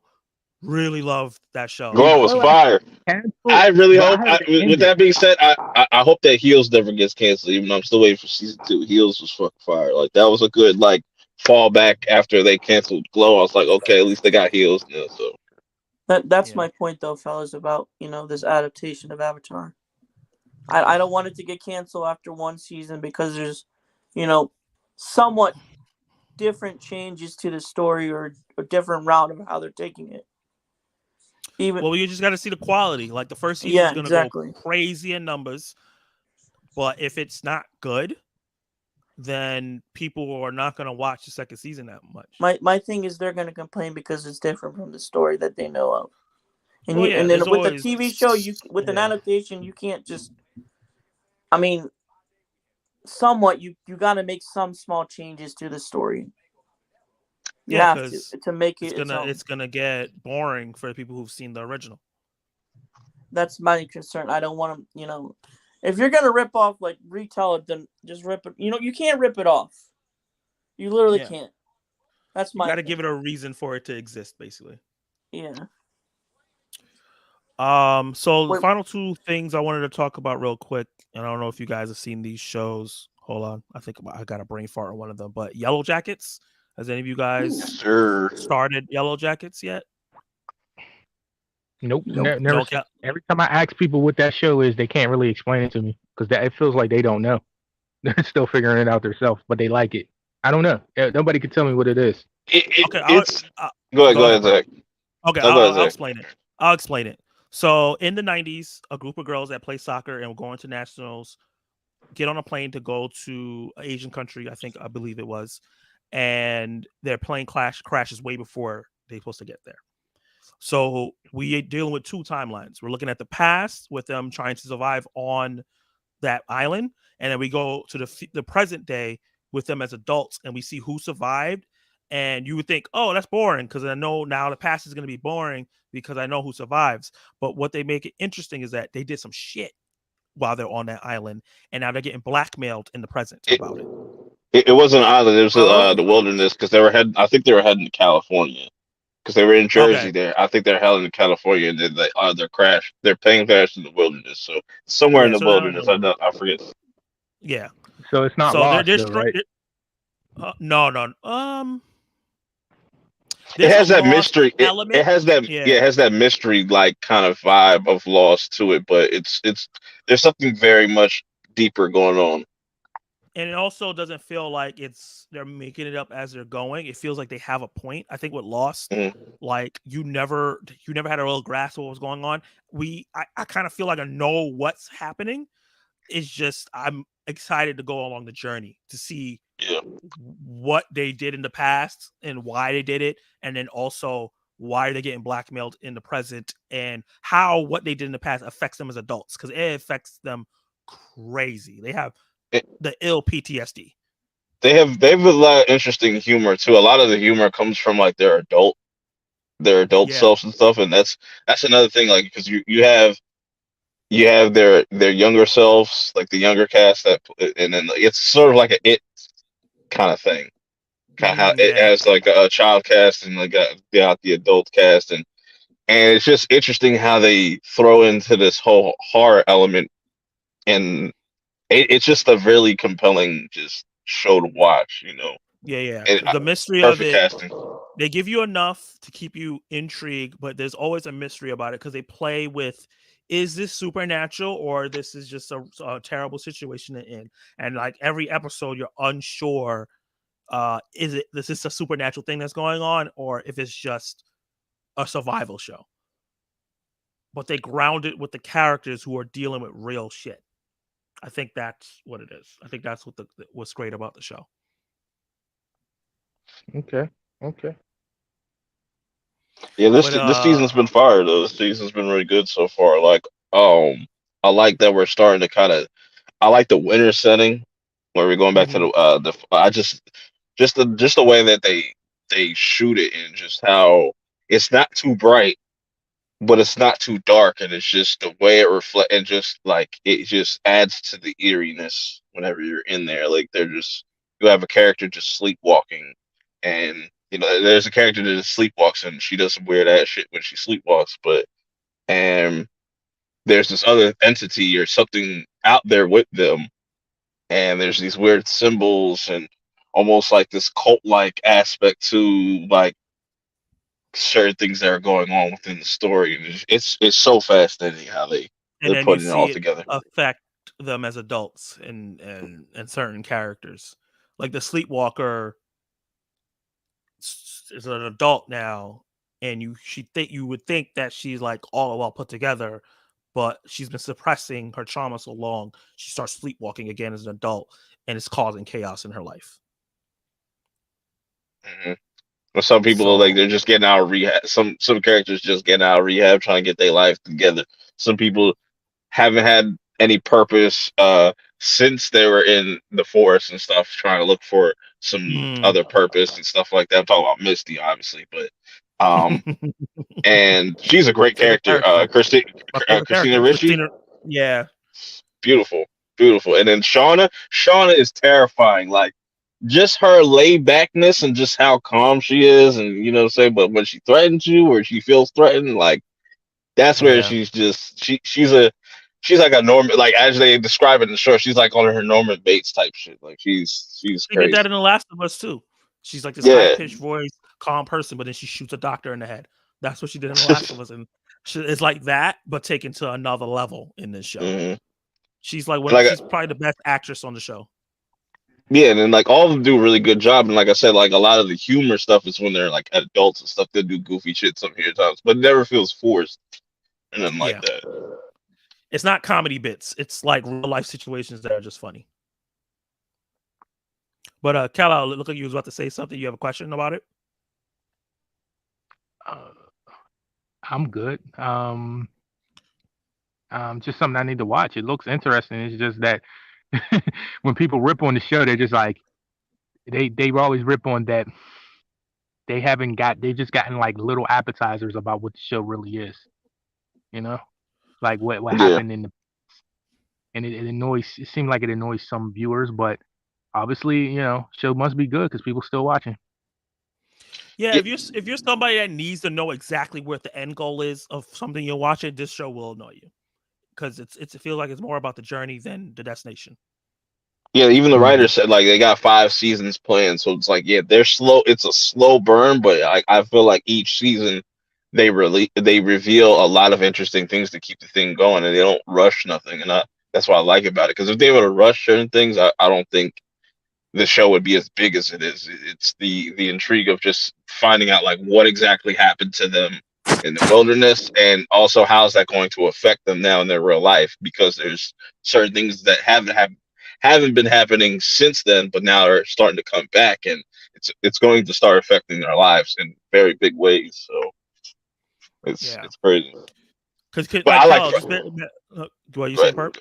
No, I was saying, but I like From more, even though like those are like two of my favorite shows to come out. Like, what was it? Yeah, like it in over the last couple years. Yeah. Those two are like really dope with the mystery type of things. But go ahead. Yeah, I seen you've been promoting now on Twitter. Like, it's a good show. What service is that on? It was on Epix, but now Epix has turned into MGM Plus, so you could probably find it on Amazon Prime. Okay. Like I did the Amazon Prime thing, and it's like three extra dollars or whatever. But Yeah, there's some of them shows I want to see, but they're out of reach. Like that Godfather of Harlem, I want to really see, but just it was on what Epix, right? And I just never yeah, got to see it. yeah. That's why I was glad that they put Showtime with Paramount Plus. I was like, thank God. Yeah. It's just one service now, so I can watch a lot of these shows. That's what they should do with MGM. Like, it's just like, why are you making these two separate entities? Like, just put that on your platform. Just absorb all that content. Issues that they can't do it yet. It'll Maybe happen. It'll happen when people get tired of all these streaming services, which look like it's getting ready to happen. So they'll start combining them. I'm shocked that MGM is even licensing out Wednesday. Because that's their character. So I'm shocked that they're letting Netflix even use that. The season 2 announcement was stalled because they were playing around with taking away the show and putting it on Prime Video.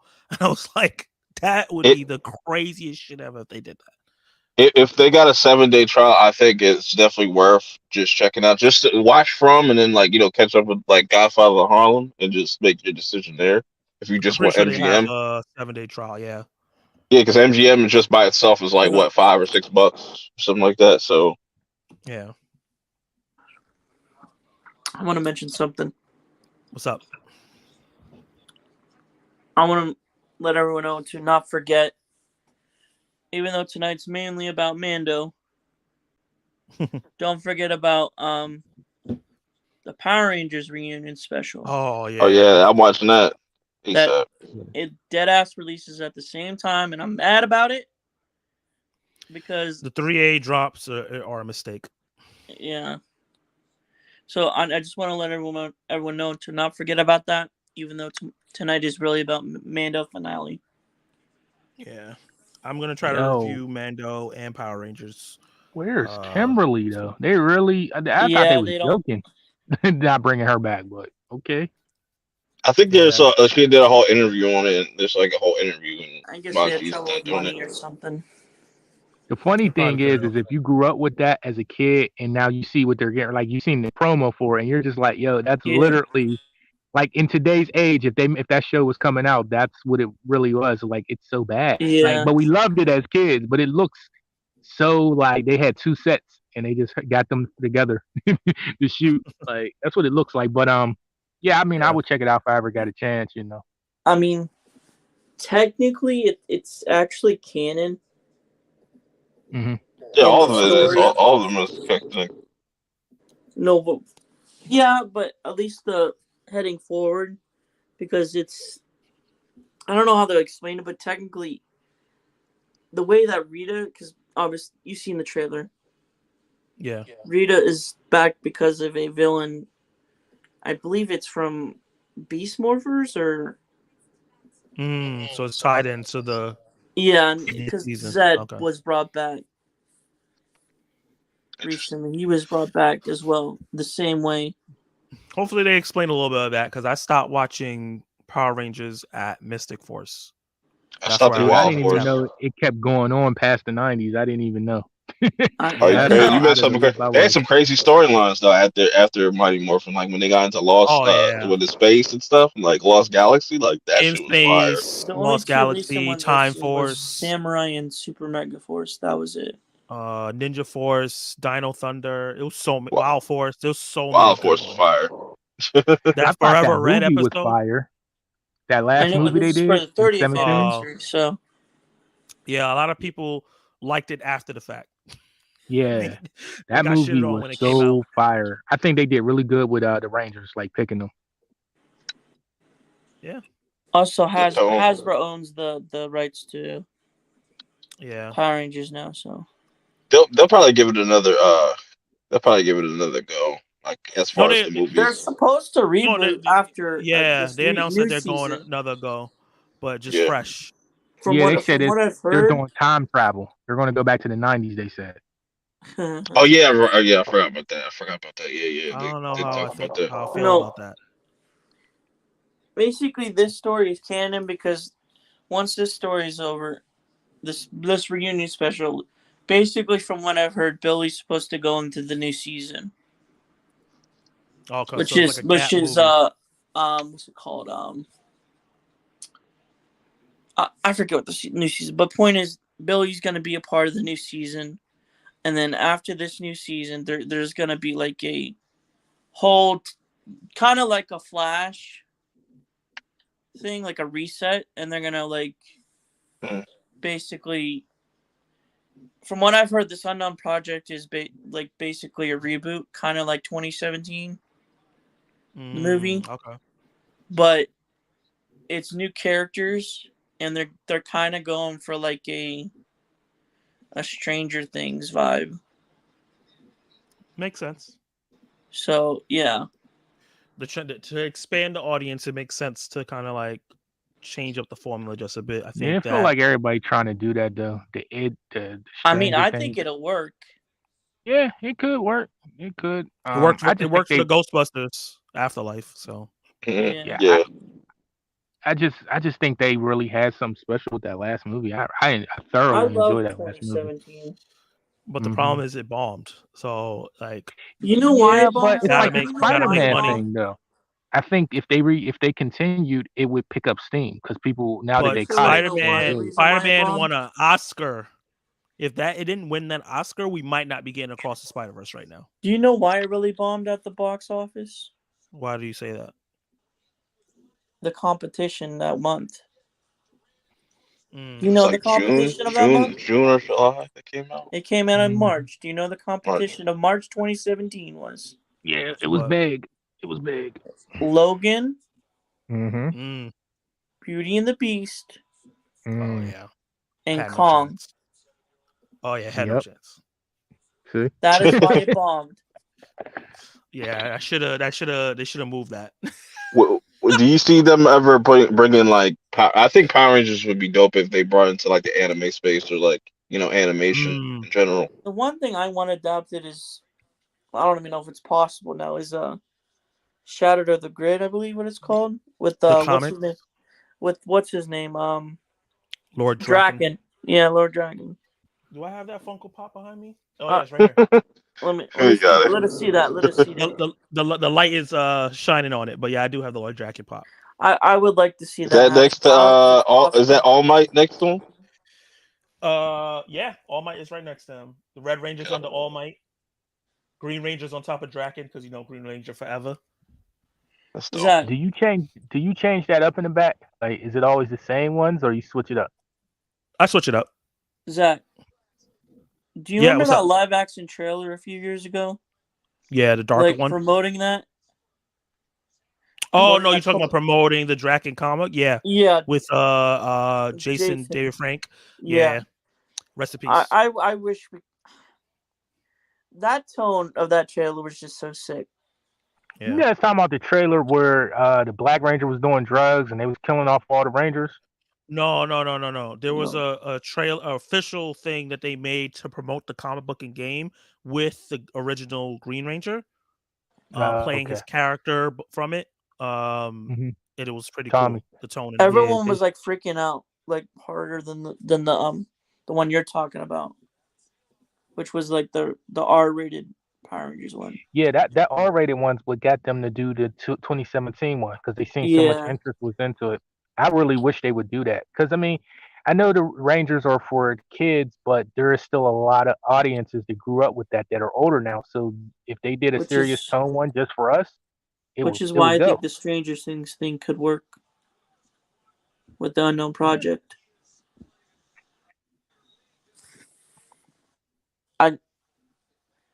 I think it could be possibly that it could work with this new era, this new generation. Definitely. But just to cap off this stream, Zeke posted something a little while ago. So Ooh, let's just, I guess we could end it off with talking about this real quick. not watching the race stuff. How do you feel about this new Star Wars announcements, guys? Starting with Derp. Not watching the race stuff. Okay. Hater. Super. Seven See how he's was like, good. I'm not Eight watching was Wednesday. I'm not bad. watching Ray. You don't like So you women. don't like So, none of the you don't like women? You don't like women? Set up. There's an Eight agenda was a right here. terrible Derpy movie. agenda. The derpy And 9 agenda right tried to save itself from 8. here. There you go. The sequels, everybody. I love Watch women, man. watch the Ray movie just be surprisingly good, and if it hits $1 billion, oh boy, it's going to be Nah, it might an be like interesting day on Solo. Twitter. Somehow Palpatine return, everybody. There you go. That's not Ray's fault. Right. I mean, it's Disney writing, though. Which is why Ray is like OP. Is So she? it's Luke. Nah, man. I like Ray, bro. I don't know, like I like Finn Ray. would She's have been less a annoying than better. Luke. Finn would have been a better character for a Jedi. I mean, I see the He gripes should what have been a people are Jedi saying. also, but yeah. I see the gripes and stuff, but I don't think it's that serious that the way people make it. Although I didn't see the very last Jedi, I didn't see that one, but The Last Jedi Skywalker? sucks. yeah, I seen Last Jedi, but what's the very last one? Rise of Rise Skywalker. of Skywalker. I didn't see That that movie one. sucks. Last Jedi is great. Skywalker is Back. Last That's Jedi is that's the worst great. one. no, it's not. No, That's my second Yes, it favorite is. movie. Last Jedi is the worst one. Nah, I that's my tell second you, favorite. it's exact. I You've tell you, when I seen the walked prequel, huh? when I walked out that movie, I was like, "Yo, this movie was dope. They actually finally did something kind of different with this franchise." Then I go and everybody hates this movie. I'm like, "What the hell is going? Like, it's crazy." I'll say It's it was a whatever, good though. movie, but it wasn't a great Star Wars movie though, if that makes sense. Like it was a good as a movie, yeah, but like as a fitting into the universe, it just didn't. Like a lot of that shit, like the stuff they did with Finn and an old girl Rose, like that was just like, yeah, cut that out. Like, But it didn't even need every Star Wars movie has that little side plot that you don't really care about. But Like it's like everything. Finn was extremely wasted though. He had a lot He of was. potential. Yeah. He was literally promoted technically as the main character in the trailer, and then they, I guess they baited us. Yeah. But still, yeah, I don't remember that see trailer the that hate. well to That see if hate though, that's- like where people were just killing it, like screw the franchise. That's why they missed Solo, because Solo was decent. And it did bad just because people were I just so lasted 5 mad. minutes and turned it off. But I don't know. I'm with it. Anything they put out, I'm going to give it a chance. I don't care.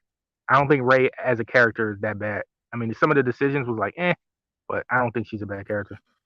I think when it comes to, I'm definitely excited for the Rey thing because now it has a different creative team behind it, and she's left off in a way that she's kind of a clean slate for whoever takes over, and they could do cool stuff with her. Mm-hmm. And since it won't be 3 different writers and directors, which is what they did with this trilogy, they can plan it out. That was the main problem with this trilogy. They had Abrams come in with Force Awakens, basically copy A New Hope, and then they had Ryan Johnson come in and subvert expectations, which is fine. It sucked. And then they had Colin, to your opinion, and Colin Trevorrow was supposed to do his 3rd film. And then because of the response to Last Jedi, which made $1 billion, so that didn't make any sense to me, they brought back Abrams, and he was trying to reset what Ryan Johnson did. You could feel half the movie was just, we got to clean up what we think is a mistake. And it was just like, no, just continue the story. So, yeah, hopefully there's just these new people who are doing it has an idea behind it. The biggest thing is just how did that happen with such a big beloved franchise? Like that's some rookie mistakes that they really made. That was just terrible. Disney. But we see it happen all the time. There's so many franchises that these studios just Star Wars. It's just Disney. Yeah. Star Wars is more not important than story. Star Wars is not it's not I don't blame just Disney. It's not bulletproof, like look at the prequel trilogy. A lot of people shitted on that super hard. Yeah, but I still skip episode 2. I don't watch that shit. Like, and when it comes to episode 1, I just skip to the last battle. I don't want to get into episode 1's the best fight scene in the whole series, in my opinion. But I don't know, man. I think that's a lot of that's cat for the prequels because people love those, and then when the internet age came, all of a sudden people didn't like them anymore. It's just now people love them because they hate the new trilogy. It's like, okay. Once the new trilogy came out, I saw that happening, and once the next new trilogy come out, then they go, oh, you know what? The sequel trilogy wasn't that bad. But the best new Star Wars we've been getting is Visions, Joe. Like Visions has been so exciting to watch. Just like them putting that Star Wars in animation with the first season that they did with just anime. Now the second season is just going to be all different types of animators around the world and stuff like that. So I always liked Visions. I need Visions because I saw the samurai episode. I saw the music episode. I think other. Once you get to the Ninth Jedi, I'm like, yo, that needs to be a whole Jedi series. is the best episode of that. Yeah, that shit's fire. But in terms of, so we all know how we feel about the Rey. 3 of us are anticipating it. 1 doesn't anticipate it because he doesn't like women. No, I'm joking. Let me stop messing with Dirk. I'm joking. I'm messing with you, Dirk. We know you're not like that. I'm just messing with you. How about the First Jedi? Wait, wow, I'm hearing an echo again. 5th Jedi. 9th Jedi. No, remember what's the name is doing the First Jedi movie? James Mangold. You mean like an Old Republic one? No, like the first ever Jedi. He's doing a biblical epic movie with the first ever Jedi. Like he's gonna discover the Force. He's gonna discover the crystals to make the lightsabers. Did you say biblical? He called. Yeah, that's how. Yeah, then that would be Old Republic. Then it's gonna be. Before that's gonna be interesting. Fire, yeah, I mean, that could tie into Old Republic, like that could tie into the game and stuff like that. That's probably why it's taking so long for them to make it. They showed the timeline for so everybody knows where everything is going on, and now the timeline starts with the First Jedi, and then it's the Old Republic. Right. I'll be right back. Yeah. So, what do you guys think about James Mangold, who did 4 v Ferrari? He did Logan, one of the greatest comic book movies of all time, in my opinion. He's done 310 and Yuma. He's done a lot of great films. He's also doing the Swamp Thing film for DC. Do you think a biblical epic showing the First Jedi film could be great? And who would you want to be the First Jedi? Who would you want to get casted? Optimistic. Okay. Anything? Because all those films are fire. I'm sorry, you say something to me? Oh, I was just saying, how do you feel about a biblical epic First Jedi ever movie, and who would you want to be casted in that role? We had a talk the other night, and I'm into biblical stuff. So and the Force and the dark side, that's no matter how you feel about religion, that's always been like a biblical tone to that in Star Wars. So it's like it's very interesting if they tap into that and they try to broaden that out. I'm sure they can if they write it well. I'm sure they can make it pleasable for everybody. That's really cool. But I mean, I think we all want Knights of the Old Republic, and if this is successful, I'm sure that'll lead to it. Are you familiar with James Mangold? No. So he's the one that I know he's doing the movie. Oh, okay. He written direct Logan. He did 4 v Ferrari a couple years ago, which was great. He did 310 and Yuma, and he has a great track record with film. He's also doing the Swamp Thing for DC. So who would you want to be cast? Me personally, I would love Chris Evans to be the First Jedi. First Jedi. I don't know. Who said it has to be a younger guy though? It could be an older type guy. I don't know. Well, Chris Evans is not that. By the time that movie come out, Chris Evans is going to be probably pushing 50. I don't know. That's a good question. Okay. One of my favorite actors today gets no credit. I would like to see Dan Stevens. I think that would be kind of cool. That'll be cool. He's a great actor. Yeah, if you ever seen Criminal Activities or Legion, he has a lot of range. I mean, but the reason I say him because he's not built like Chris Evans, athletically, but it's just it depends. If you're trying to tap into that biblical thing, if you're trying to put a lot of story into it, I think you need somebody with a little bit of range. They can appease both crowds, casual viewers, and get a little deeper. So I would think I would want an actor in the role. You don't think Chris Evans is an actor? Not like Dan Stevens. Okay. My only issue with Dan Stevens is he doesn't draw on people. That's the only issue. Yeah, but the one thing about this is, it's the property. It's a cheap move, so you're going to get an audience no matter what, because it's Star Wars. And Gotcha. I don't know. That's kind of hard. I never thought about that as far as actor. But knowing them, I'm gonna shout out your boy Dirt. They're probably gonna choose a woman to discover it first. But you know, I just because to save my headache, like I wouldn't mind it personally, but just to save my headache, please don't do that, Disney. Please, just don't. Like I'd rather them cast a black guy than cast a woman. They're not going to do that. I hate to say that out What loud. movie are you talking about? You still talking about the first Jedi? I think they already got the cast. So this is dude from I think it's the dude from Squid Games, if I'm not mistaken. I don't know if it's the same. That's the Acolyte. Okay. That's the Acolyte. That's the beginning of the Sith. I'm not a fan of that. Because I saw certain stills and stuff, and it was like this Asian dude. So yeah, that's what you think about Tyler? But I'm optimistic, and I'll give it a chance. What's his name? Tyler Hoechlin is playing Superman. What you think about him as the first Jedi? Hoechlin. Oh. That's interesting. I think that he has he plays that nature really well, what a Jedi needs to be, based on how he plays Superman. I just don't know if because I feel like what they do with the main characters is that you have to have this boyish charm, and he has more of a gritty charm. Wasn't he in that Empire show a long time ago, True Blood or something? No, he was in the werewolf show, Teen Wolf. Oh, Teen Wolf. Yeah, I mean, yeah. I don't know. Do you think that?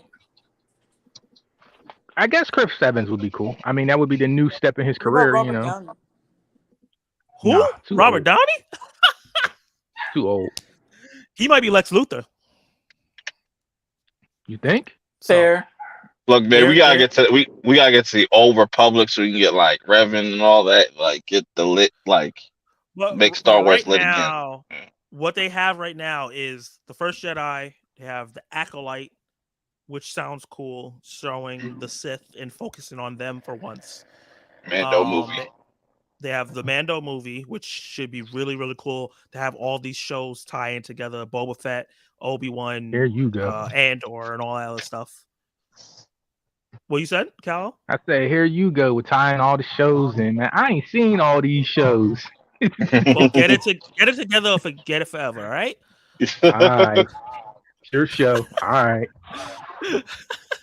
I like that they should use that. Like just call it the Mando movie. The Mando movie. It just got a nice ring to it. It's cheesy, but it works. They don't kill him tomorrow. No, that'd be great. They're not doing that. Like for the watch. Yeah. And also, what's the they last know what's thing good for them. They won't do that. So we have the Acolyte. Are we all interested in a Sith-based show showing their rise? Yes, but I do not like the way they described it. They said Kill Bill meet Frozen. Like those are two things that does not sound like. One sounds good, but just Frozen that kind of throws me off. I'm just like, we gotta start having musicals. What aspect of Frozen they're taking? Because when people say stuff like that, and it's like that doesn't make any sense. But you see the aspect they take, they're like, oh. Yeah, it's just a weird comparison. It's just like I wouldn't have said that out loud. Like I probably. But I think it got people talking about the show though, like trying to figure out how it's gonna work. I would have been like, yeah, it's like Kill Bill meets Game of Thrones. Yeah, but like, all right. I'm not a fan because of her history. Whose history? The director's history. Who's the director?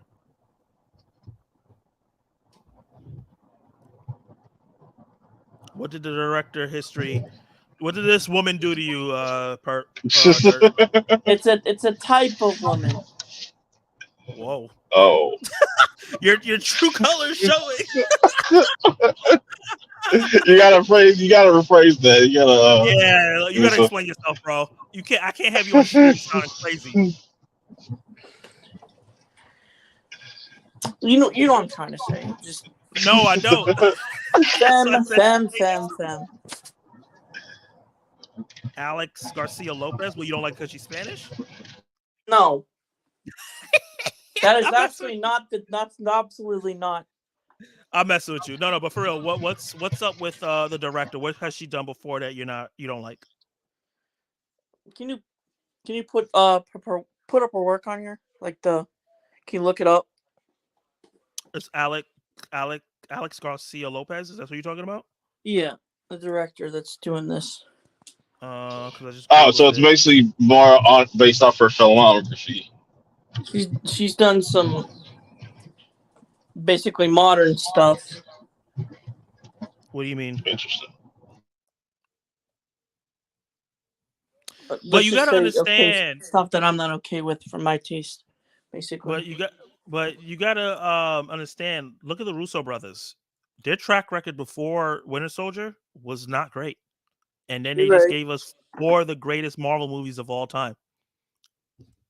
That's why I said I'm optimistic and I'll give it a chance. I'm just not a fan of her past work. And what kind of I'm interested to understand, what did she do that you don't like?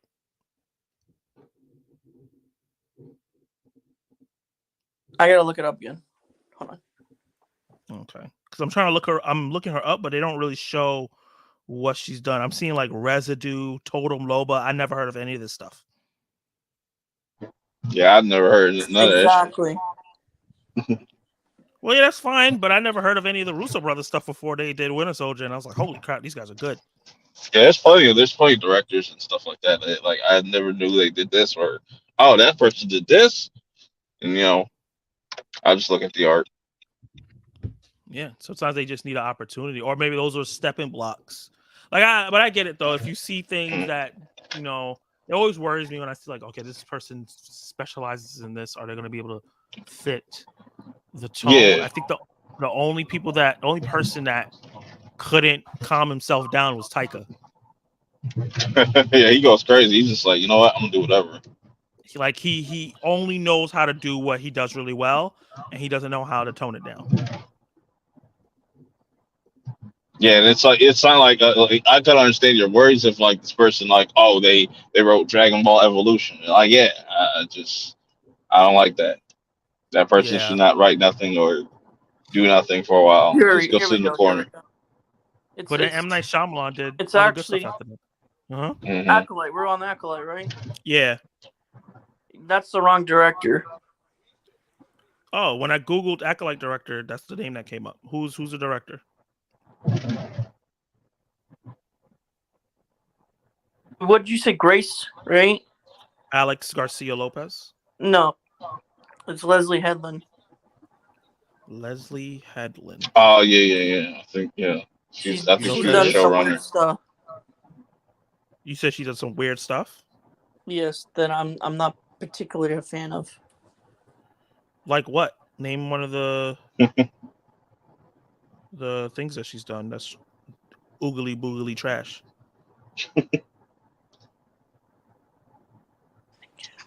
Hold on, let me see. Oh, hold up. She's done Russian Doll. You don't like Russian Doll? I've never seen Russian Doll, but Oh, okay. Russian Doll is great. I've seen a little bit of that. My thing is the other 3 projects that you see. Sleeping with Other People. That was a good movie. Bachelorette, I'm like, but whatever. Anybody could direct reality TV. Yeah. But yeah, Russian Doll was actually really well directed and written. So that's why she got it, though. Oh, she got it based off her work on that? Yeah. Then I have a little bit. If that's what it is, if they want that flavor, I think it's possible because that show is very creative. So if she can bring some spice into Star Wars, because Star Wars, it feels like if you've seen one Star Wars thing, you've seen all Star Wars things. Yeah. So like I said, I'm gonna give it a chance. I'm optimistic about it. It's just the past history and the topics she's written about with the titles. What? Oh, because like Russian Doll.